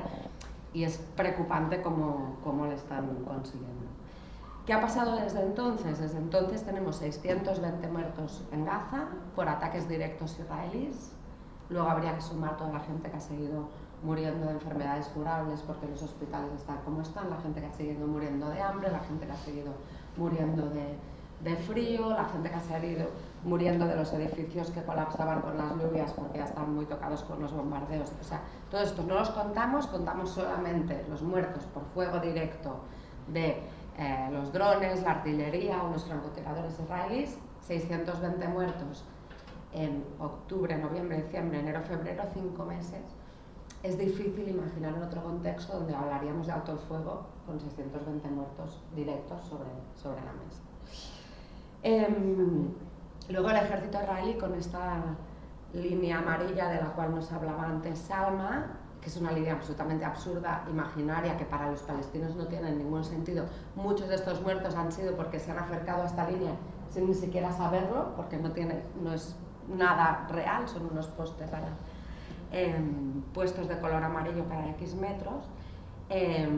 Entonces, al este de esta línea sigue habiendo presencia del ejército israelí, que está ocupando hoy por hoy el 61% del territorio de la Franja de Gaza. Con lo cual, tampoco ha habido retirada de las tropas israelíes, no siquiera no ha habido retirada, sino que siguen ocupando más de la mitad del territorio, y la población palestina sigue arrinconada en la franja alrededor de la costa, y esta población sigue teniendo el paso de Rafah cerrado, al cual no se permite la entrada de suministros médicos, de ayuda humanitaria, pues, por supuesto nada que tenga que ver con material de reconstrucción ni con maquinaria para la reconstrucción. La gente sigue tirada en este 40% del territorio de Gaza, a lo largo de la línea de la playa, viviendo en las ruinas de las casas o en tiendas de campaña. Y sin embargo, otra cosa que hemos descubierto con este cierre del paso de Rafah, que después Netanyahu dijo que abriría, pero que no sigue sin abrirlo, es que la gente se ha apuntado para salir y para entrar a Gaza. Y cuando Lola decía los palestinos no se van y no se van a ir, es que se han registrado 20.000 personas para salir de Gaza, en su mayoría casos de que necesitan una evacuación médica urgente, pero se han apuntado del lado egipcio 30.000 palestinos que quieren volver. En una situación que todo el mundo es perfectamente consciente de a dónde van, o sea, aquí nadie se engaña. Cuando hubo de hecho, antes de que entrara en vigor el alto el fuego, en las primeras horas, volvimos a ver otra vez las imágenes por segunda vez de este río de gente, 600.000 palestinos, que en el momento que se firmó el alto el fuego y se retiró el checkpoint de la carretera, 600.000 palestinos volvieron al norte de Gaza, por segunda vez, sobreviviendo 2 veces a una limpieza étnica. Yo sinceramente tengo que confesar, quizás mis colegas tuvieron más cabeza, pero yo ya daba por perdido el norte de Gaza, pensaba que nunca volveríamos al norte de Gaza, y 600.000 palestinos vuelven otra vez. Y este movimiento tiene mucho valor y no lo sabemos apreciar, porque la gente sabía que iba a la nada. Y cuando tú estás en un campo de refugiados, en Khan Yunis, en el sur, en Al-Shati, en la playa, que tienes tu tienda de campaña, tu pequeña cocinita con tu bombona de gas, tu depósito de agua, que sabes cuando te tiene la corriente, un poquito de placa solar, bueno, ahora estás con tus niños, estás sobreviviendo, dejar todo eso para volver al norte donde sabes que no hay nada. O sea, a mí la gente me contaba, Cris, es que no podemos localizar dónde está el solar de nuestra casa, no ya la casa, sino dónde estaba el solar, porque todos los puntos de referencia han desaparecido, no queda ninguna calle, ningún edificio alto, nada. O cuando colegas te decían, ¿te acuerdas cuando estuviste viviendo en casa de mamá, que te acogió durante 2 meses en Gaza, cuando viniste, estabas en casa de mamá, en el campo de refugiados del Jabalia? Dice, pues ahora desde allí se ve el mar. Que tú recuerdas un tejido urbano totalmente abarrotado y que era imposible ver. Está muy cerca, porque Gaza es muy pequeñita, pero no sé. Entonces, imaginar cómo es aquello ahora, que se ve el mar desde aquella casa. Y yo, para mí, es por muchas imágenes de drones que vea, no soy capaz. Entonces, este movimiento por segunda vez, volver a la tierra. Había otra cosa que pasó muy desapercibida también. Cuando en marzo del 24, con Biden, Netanyahu anunció que iban a empezar la ofensiva de Rafah por el sur, desde el este.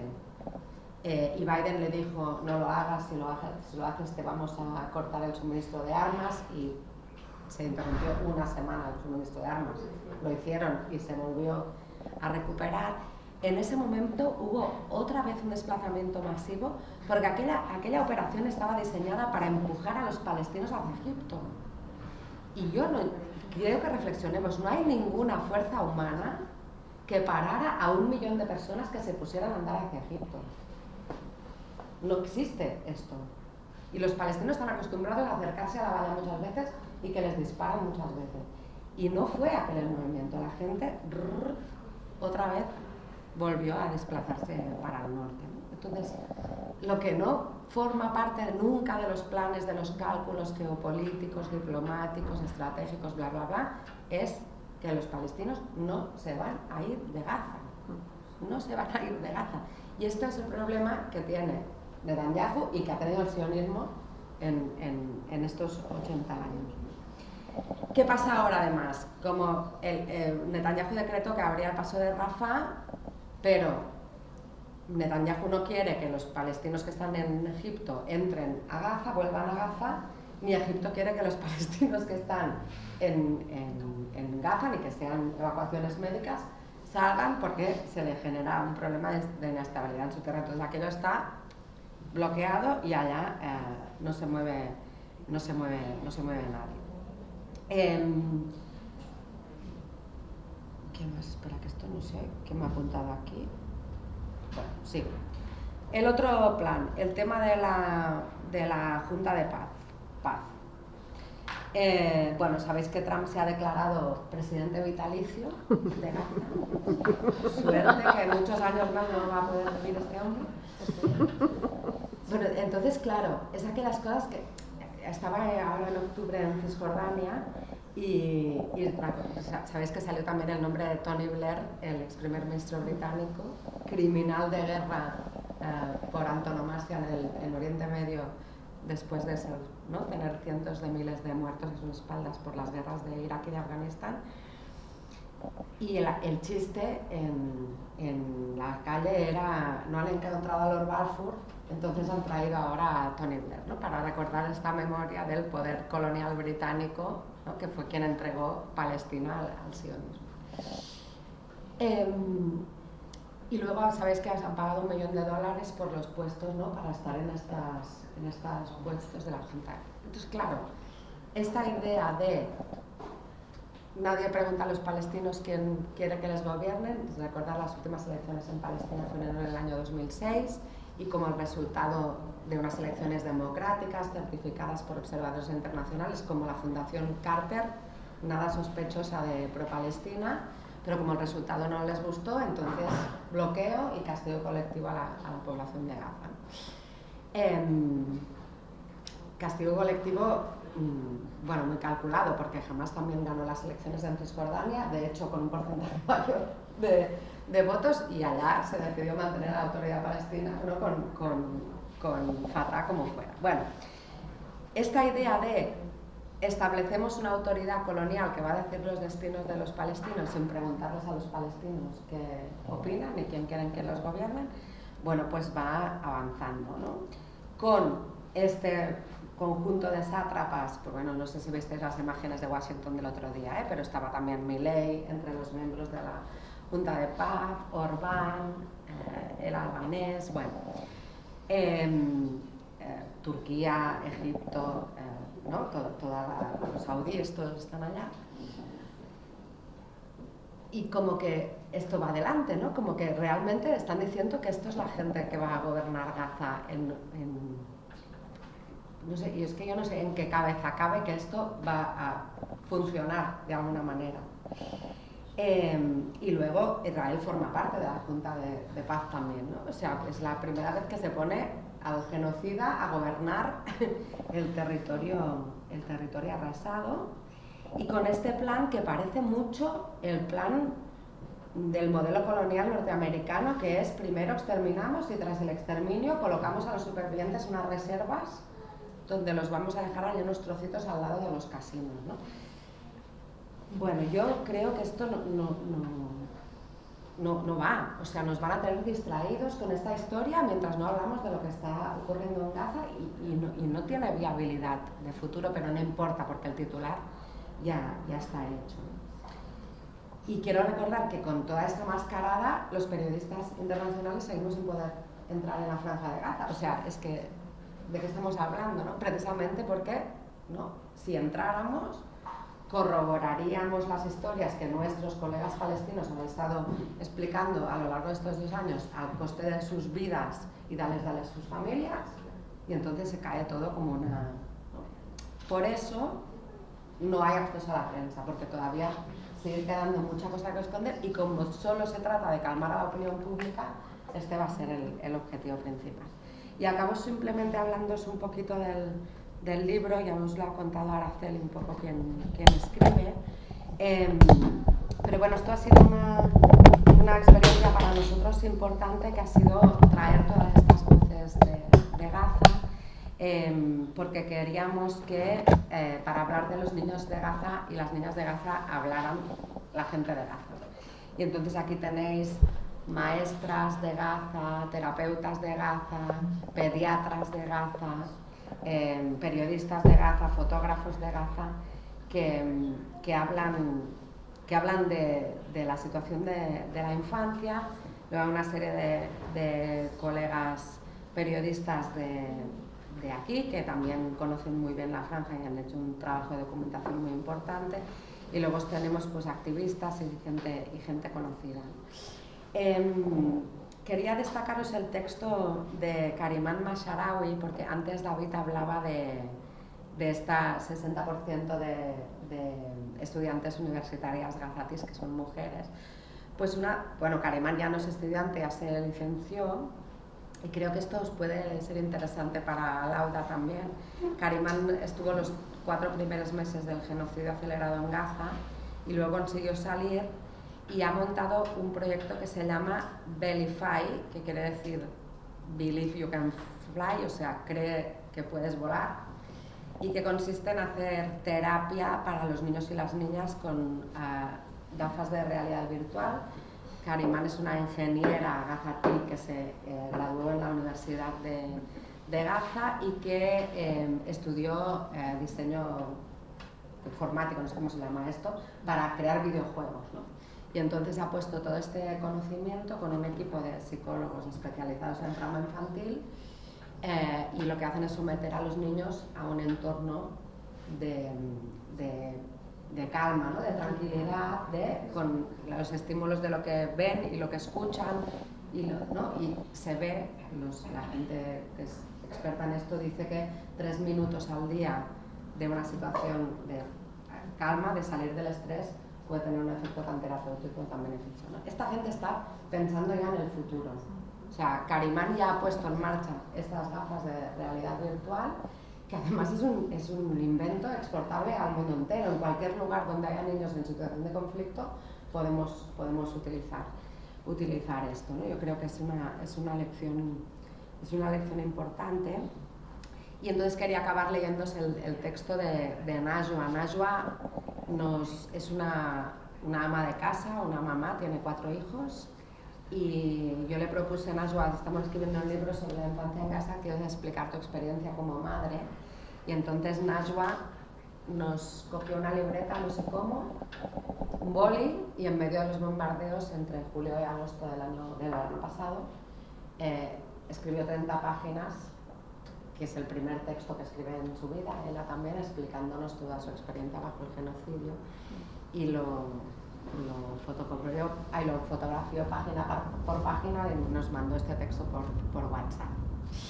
Y esto lo hace en diálogo con su hija Sonia, que es una adolescente de 15 años, y las dos escribieron su experiencia y entonces las fusionamos en un solo texto porque era como al final como un diálogo entre ellos. Y entonces el texto de Najwa acabó diciendo esto, dice: lanzo este mensaje a todos los pueblos del mundo que están viendo en directo el genocidio, la limpieza étnica, el hambre, la muerte y la destrucción que sufrimos la gente de Gaza. Niños y ancianos mueren de hambre, los jóvenes y los adolescentes son asesinados cuando intentan conseguir ayuda y alimentos. Las madres nos morimos por dentro cada día. Me pregunto dónde está el mundo libre para parar esta guerra. Los palestinos solo queremos vivir en paz. Parar de este genocidio, parar de esta guerra que ha destrozado tantas vidas y ha teñido de oscuridad nuestro futuro. Nosotros seguiremos resistiendo porque esta tierra nos pertenece y porque tenemos el derecho de vivir en paz, seguridad e independencia.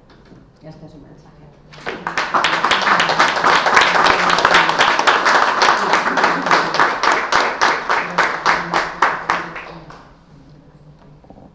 Por ese mensaje nos quedamos, ¿no?, también con esas realidades que nos han ido contando los 4 componentes de la mesa. Quería, por ultimar también, ¿no?, esta parte, y por eso también dejábamos a Cristina, ¿no?, porque sabíamos que su testimonio nos iba a dar, pues, posibles también salidas, ¿no?, a lo que podemos hacer con esta oportunidad de esas gafas, de estos libros, de esos testimonios, ¿no? Y también irnos a algo que ya hemos ido viendo a lo largo, que ella también nos ha ido reflejando.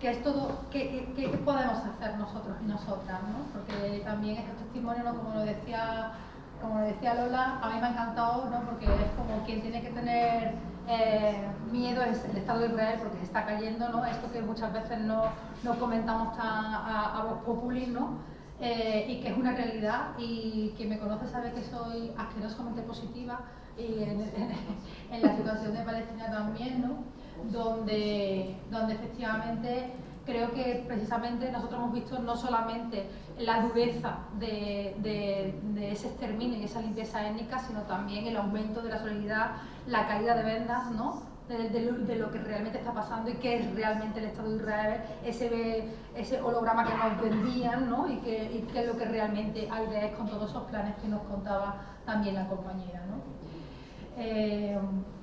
Bueno, esta mesa es un poco así, además de moderadora me toca presentarme también. Es como, bueno, pues yo soy Araceli Caballero, soy activista feminista y defensora de derechos humanos desde hace ya ni me acuerdo. Bueno, estoy aquí sentada sobre todo a traeros también una pequeña intervención de qué podemos hacer nosotros y nosotras. Soy miembro del movimiento de boicot, desinversión y sanciones del BDS, como se menciona en corto, desde hace ya más de 15 años.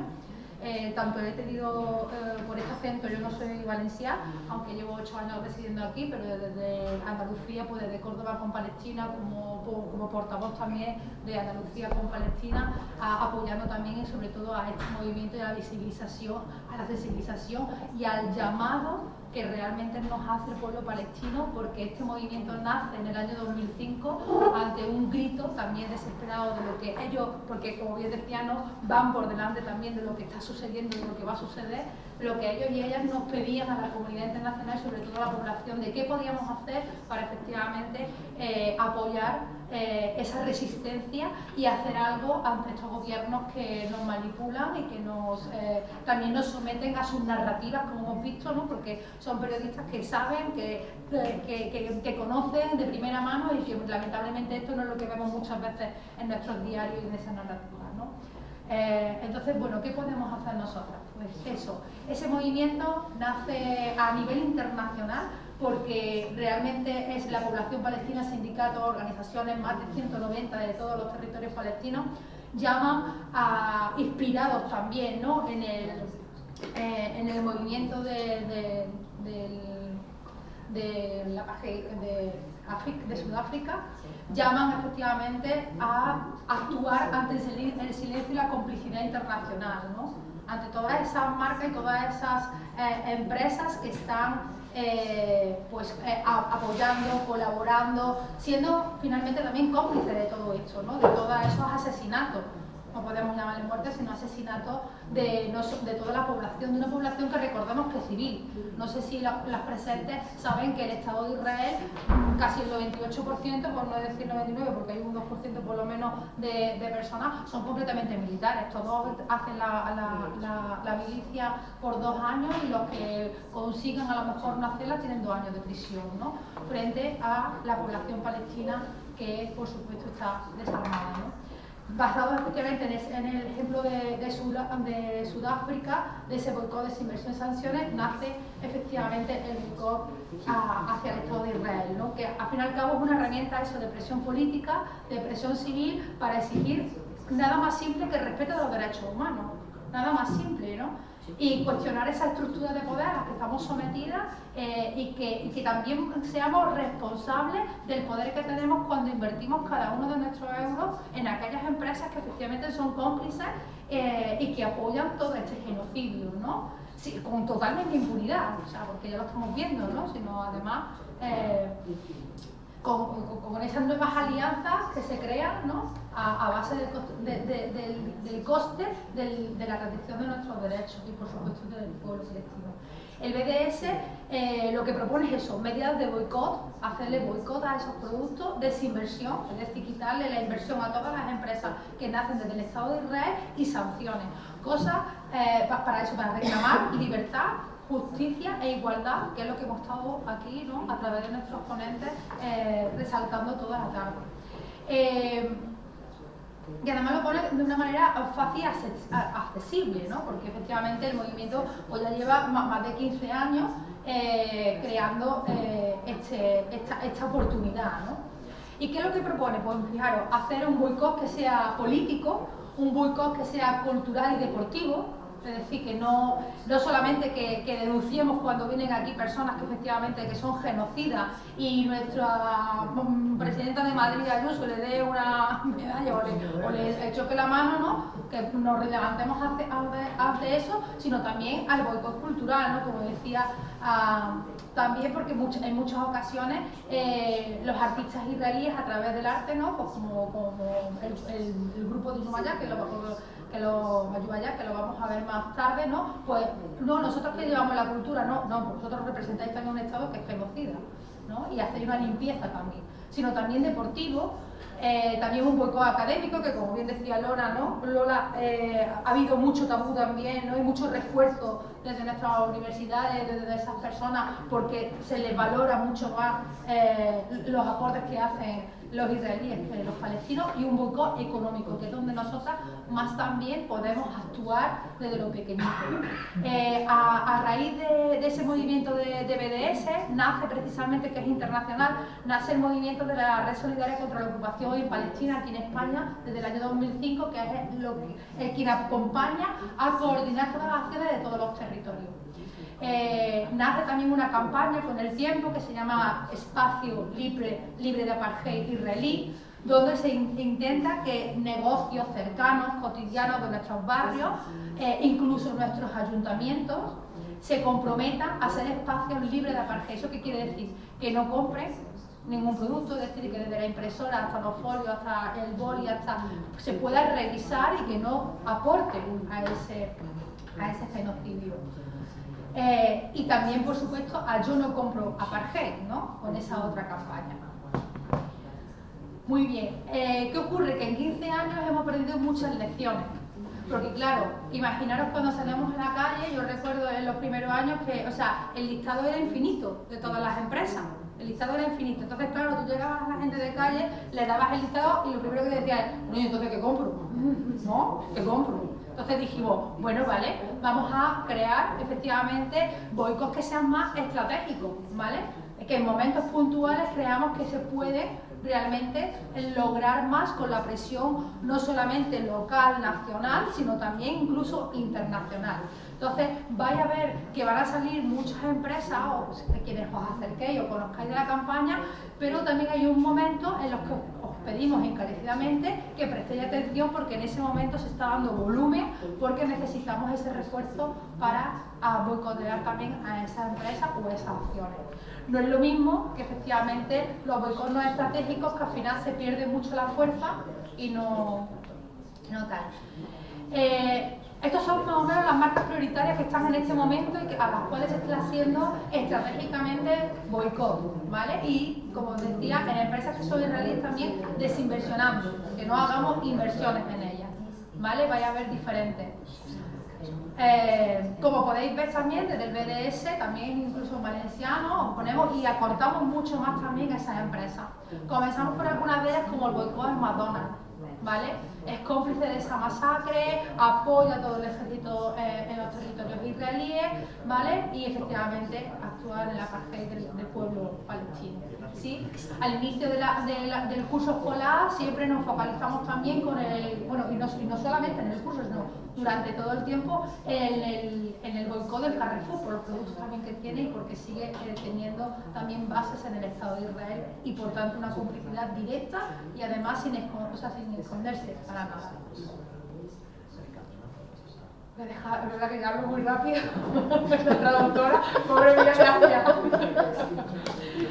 Muy importante también, y más en esta época para que haga Ramadán, porque efectivamente los dátiles es uno de los productos más consumidos, pero quien no nosotros también por esa similitud, los dátiles, ¿vale?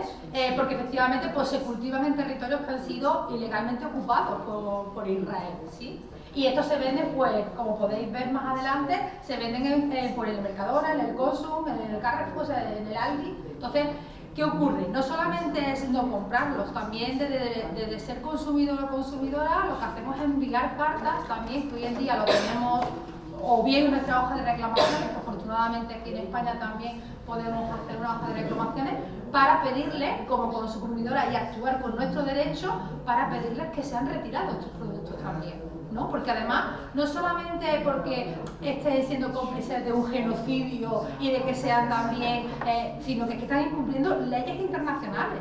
O sea, es que no es porque queramos o porque no nos guste o porque hasta ahora, es que se están incumpliendo leyes internacionales siendo cómplices de este genocidio.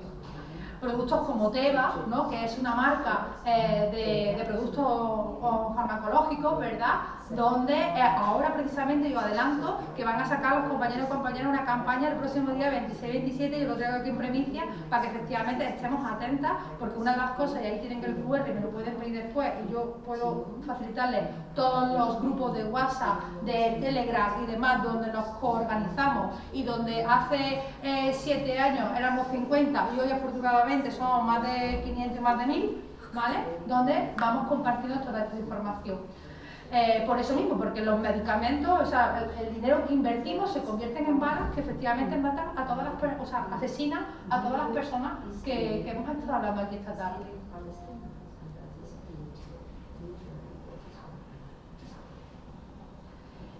También atención a los productos cotidianos.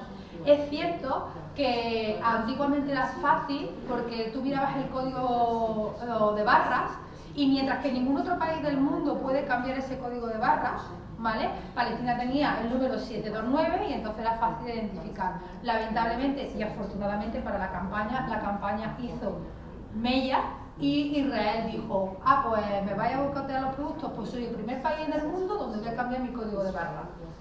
Y es más, no solamente eso, que creo una ley también, ¿no? Donde ya no solamente es el Madení, es decir, de dónde viene, sino quién lo comercializa. Y entonces ahí yo me voy tapando mi espalda. Es más difícil, pero es posible muchas veces también reconocerlo. ¿Vale? Montaña Azul, por ejemplo, una empresa de aquí también, cercana, pero que debajo de ese cartel de Montaña Azul, que parece que nos vende agua de aquí, nos vende precisamente agua de los territorios, de los altos del Golán, que son territorios expropiados a la población palestina y que efectivamente no solo, o sea, financian lo que es este genocidio y mantienen a las tropas de Israel. Porque son la empresa Eren realmente.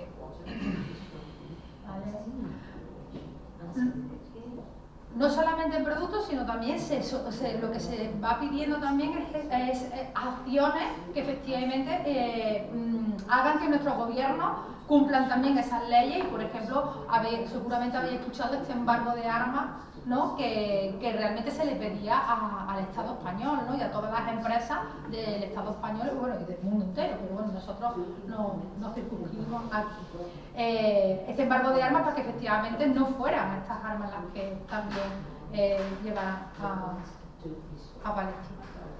También en las manifestaciones que están haciendo en los puertos, ¿vale? Por aquí por Valencia todavía pasan muchísimos barcos que llevan y transportan esos materiales y sobre todo también armamento, incluso no declarados, y que muchos de nuestros astilleros también están en pie de denuncia para poder, entonces, pues hay. De hecho, os comparto la última que también es un informe que revela esta empresa y que por supuesto pasa también por los puertos de Valencia, la Mediterranean Shipping Company, ¿no?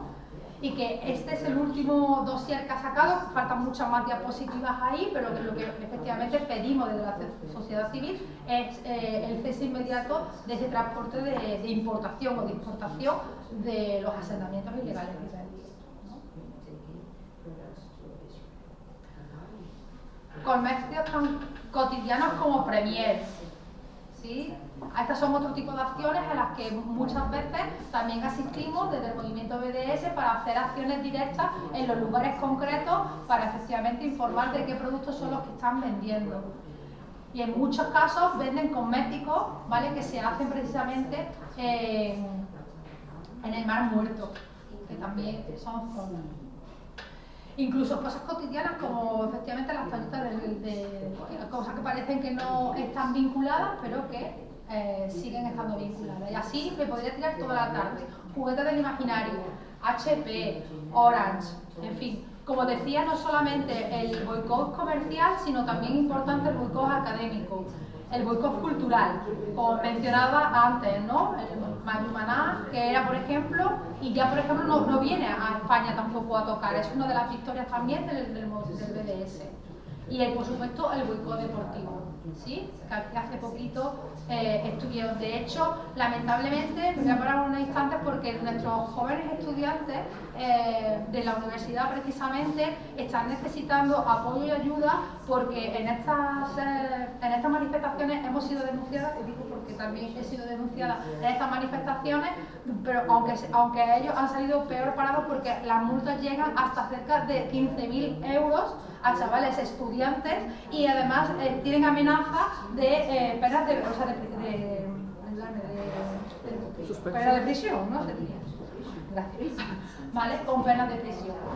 Entonces, ahora va a haber una campaña que la van a ver por la zona porque no solamente la recaudación de dinero para poder hacer frente a esas multas, sino también de respaldo para que efectivamente no terminen en la cárcel.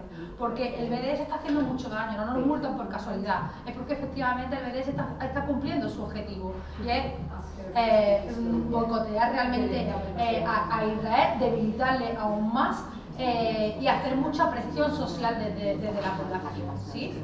De hecho, aquí tenéis algunas, en la página podéis encontrar muchas, el boicot del KKR, donde precisamente el otro día ya anunciaba el Viñarro, uno de los mayores festivales, gracias. Uno de los mayores festivales, y ya estoy cansada, ya no me vea. Uno de los mayores festivales se ha retirado efectivamente por la presión, ¿no? Aquí también, por ejemplo, la empresa Sidenor, que es una empresa también vasca que también trabajaba con acero, ¿vale? Ya tres directivos de la empresa ya han hecho que se declare en la Audiencia Nacional y han ordenado la entrada y el registro de la propia empresa, es decir, hay muchas cosas. Una cosa sencilla, cotidiana, que pueden hacer también, mostrar su solidaridad en sus balcones, en sus tal, colgar la bandera, colocar en su establecimiento, en su base de WhatsApp, de estados del WhatsApp y demás, un reconocimiento público de que estamos realmente con la población palestina y en contra del genocidio. Y todo esto, pues muchas gracias, porque como dice el himno también de Andalucía, pues, por Palestina libre, por Gaza y por la humanidad, ¿sí?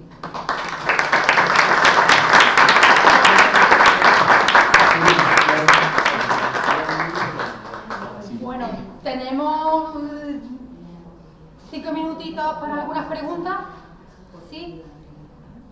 ¿Alguna preguntita a la mesa, a los compañeros, a las compañeras? Yo, más que una pregunta es que hace 2 días me enteré con unos amigos que hay una aplicación, hay una o varias aplicaciones que puedes escanear los códigos de barras del producto antes de comprarlo y te sale verde, de momento no tiene entrada, y rojo de relación directa con el negocio. Gracias, compañero. Se llama No Thanks. Sí. ¿Vale? No Thanks, un logotipo verde. Y efectivamente, como el compañero tan simple como llevarlo en la aplicación, le hace una foto a los códigos de barra y te dice aporto al Estado de Israel. Es en contra del genocidio, ¿sí? ¿Alguna pregunta? A esta mesa tan rica que nos ha acompañado esta tarde.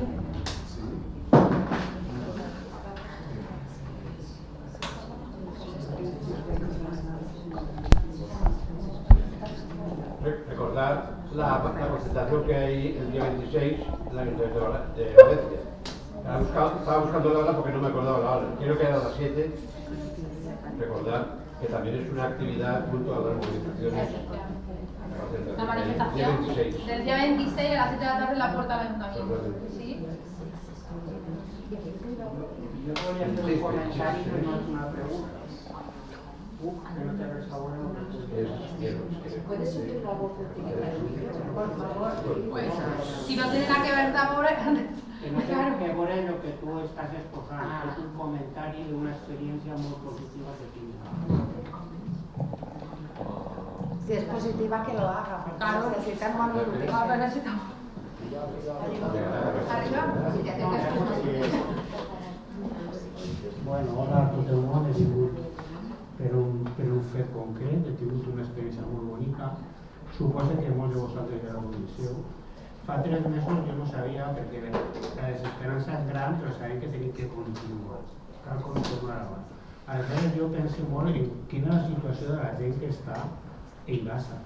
I vaig conèixer Hope Palestine. Suposo que ja sabeu què és, jo no ho sabia, vaig entrar en contacte amb ells. Hope és Esperança Palestina, y me van a atender muy amablemente, me van a enviar como un tutor a través de internet.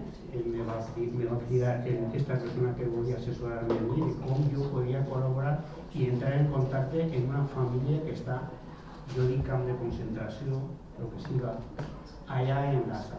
Y vas a tener la oportunidad de poder conocer personalmente a una familia. Aleshores, lo que busca es el poder compartir la situació en ells i que és un poc a nivell emocional, ¿no? Que no se senten a soles, que sàpiguen que el món està mirant, que són un exemple de valentia i que estem així en ells. No és un tema econòmic.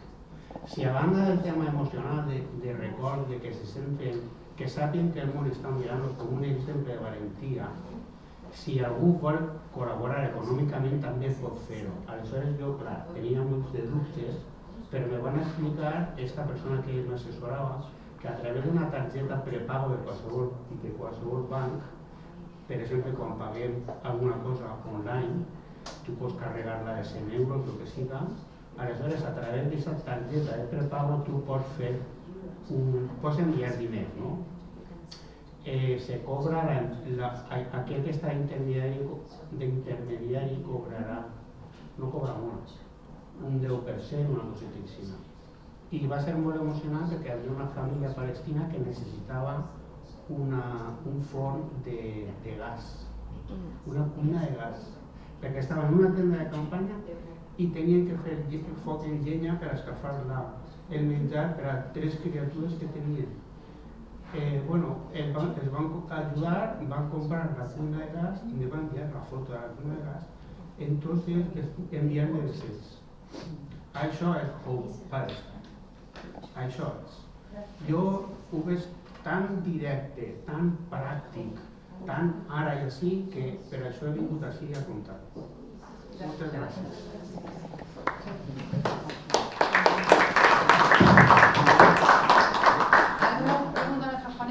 Si no damos paso al cierre, tenía por ahí la compañera que quería preguntar. quedado claro el día de la concentración. 26. El 26.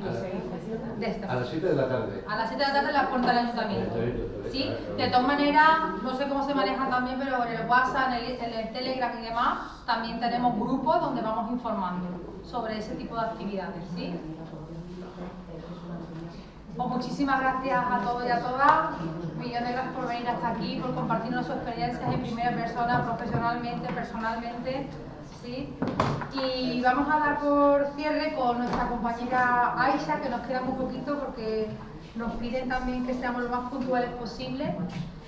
Entonces, con Aisha bin Yusuf, ella es poeta palestina, nacida y criada en Galilea, Palestina, licenciada en literatura inglesa y con formación interdisciplinaria, que actualmente compagina sus estudios de medicina con su práctica poética.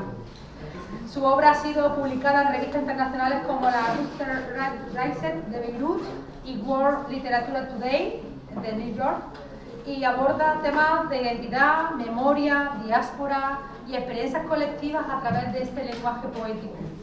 Fundadora del proyecto Poetry is Closer Than the Sea, Aisha construye puentes entre culturas y realidades diversas mediante la palabra poética y la traducción, explorando las tensiones entre el hogar y el exilio. En su intervención compartirá selecciones de su poesía y reflexiones sobre la voz creativa como esta herramienta también de resistencia y de esperanza. Gracias, de todo corazón. Shukran.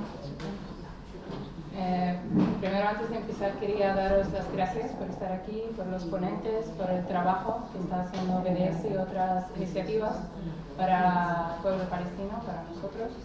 Y como dijo el señor, lo más importante es la esperanza, seguir, porque a veces la visión está bloqueada por todo lo que está pasando, es difícil mantener la estamina de activismo.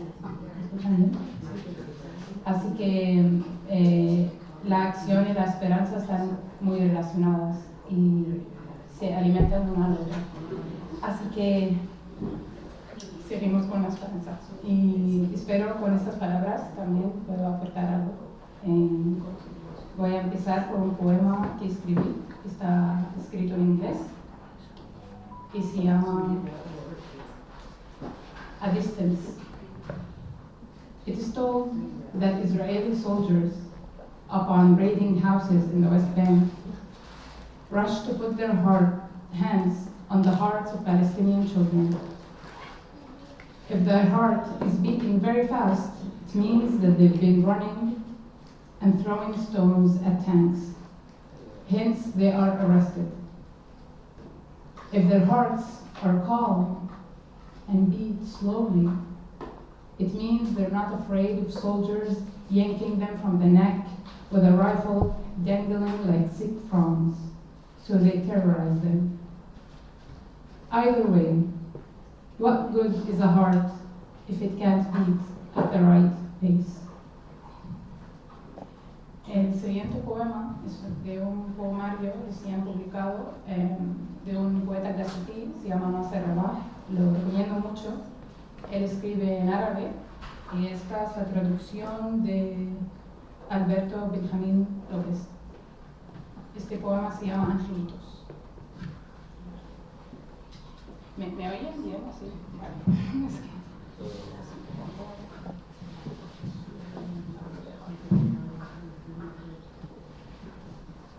Angelitos.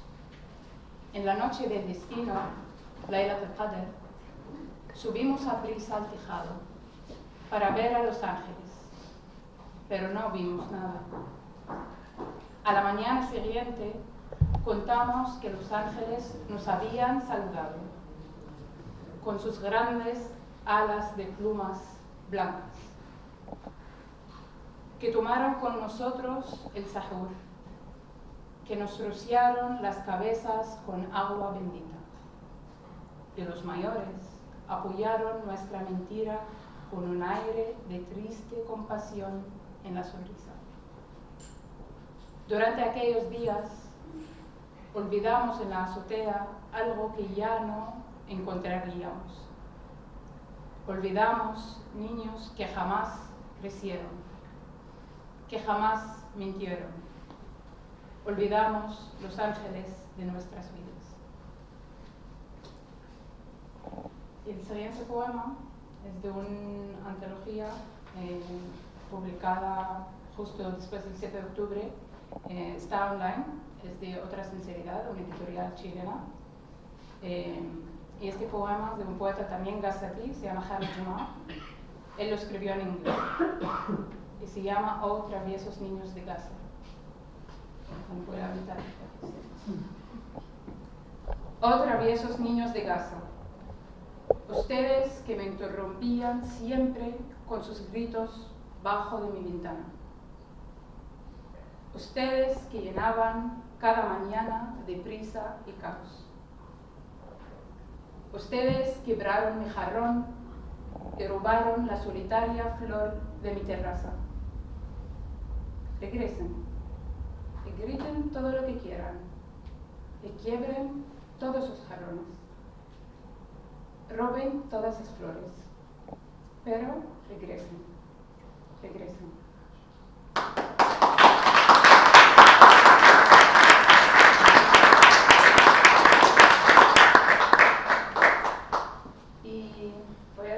Otro poema mío, pero está en castellano, en inglés, que normalmente escribo en inglés, árabe, y desde que ya llevo 5 años, 6 años aquí, estoy intentando escribir también en castellano.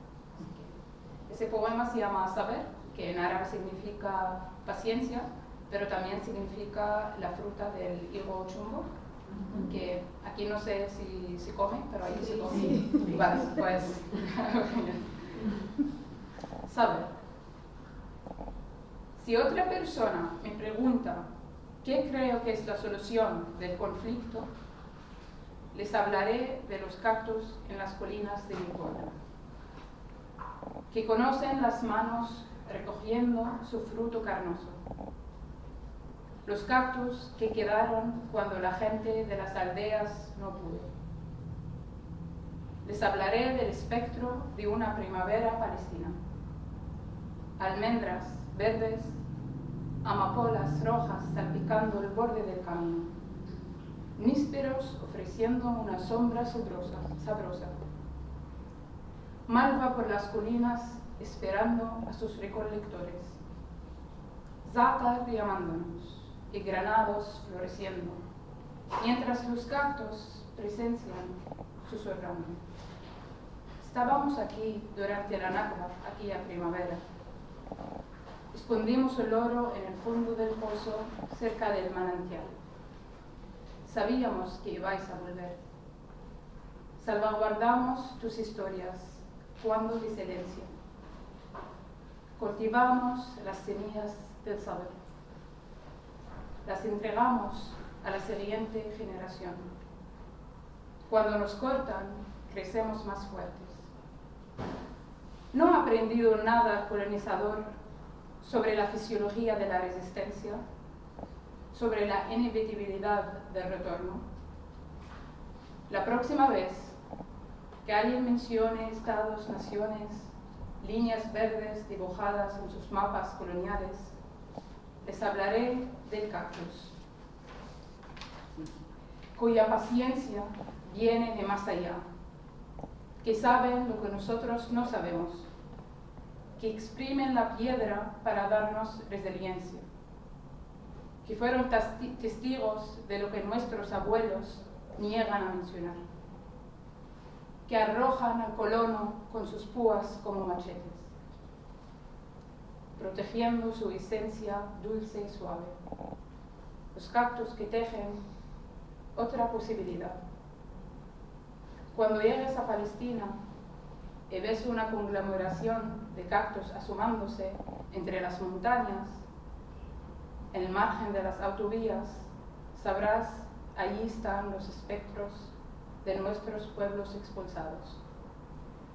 Nos confiamos en este árbol de pala para que nos guíe. Escuchamos a los cactus. Saben algo que nosotros no. Y por último quiero acabar con un poema que escribí hace tiempo, después de mudarme a Valencia, que es una ciudad que me gusta mucho. Es mi tercer año aquí y Valencia me recuerda mucho a Jaffa, es una ciudad, de qué podría haber sido Jaffa si no fuera ocupada, porque es también llano, tienes naranjos, es bastante parecido. Así que este poema se llama Valencia. Es esta época del año. Las flores llenas de néctar corren los verdes naranjos como luces navideñas. El dulce aroma no pide permiso. Sigilosamente impregna todo. El bar, la tienda de jamón, el bazar de segunda mano. Todo huele a azahar. Azahar lo llaman en castellano, que proviene de la palabra árabe, azahar. El eje aromático, porque sí, tal dimensión existe, teje el tiempo y el espacio, presentándome un tapiz paralelo. Mientras camino por las calles de Ruzafa, donde mis antepasados alguna vez pasearon y escribieron poesía, regreso al jardín de mis padres en Galilea, donde los cítricos que mi padre plantó hace 2 décadas guardan la casa como ángeles. Es este el momento de retorno. Es este el momento cuando me siento en casa antes de llegar a ella. Las mónadas repletas del aroma de azahar me encuentran a mitad de la calle, arrastrándome hasta llegar a casa. Es esta época del año cuando la nostalgia se siente menos insoportable y la posibilidad de tener múltiples hogares parece alcanzable. Muchas gracias.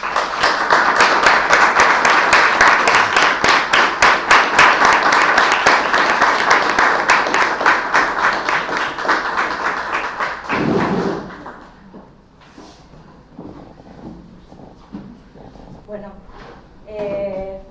hemos llegado al final.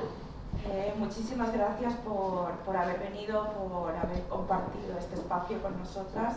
Desde Paz con Dignidad seguiremos aquí, seguiremos acompañando a Auda y a todas las personas palestinas y organizaciones con todas las medidas que podamos poner y esperamos que este encuentro se repita muchas veces en el futuro. Muchísimas gracias y nos vemos. Y from the river to the sea, Palestine will be free.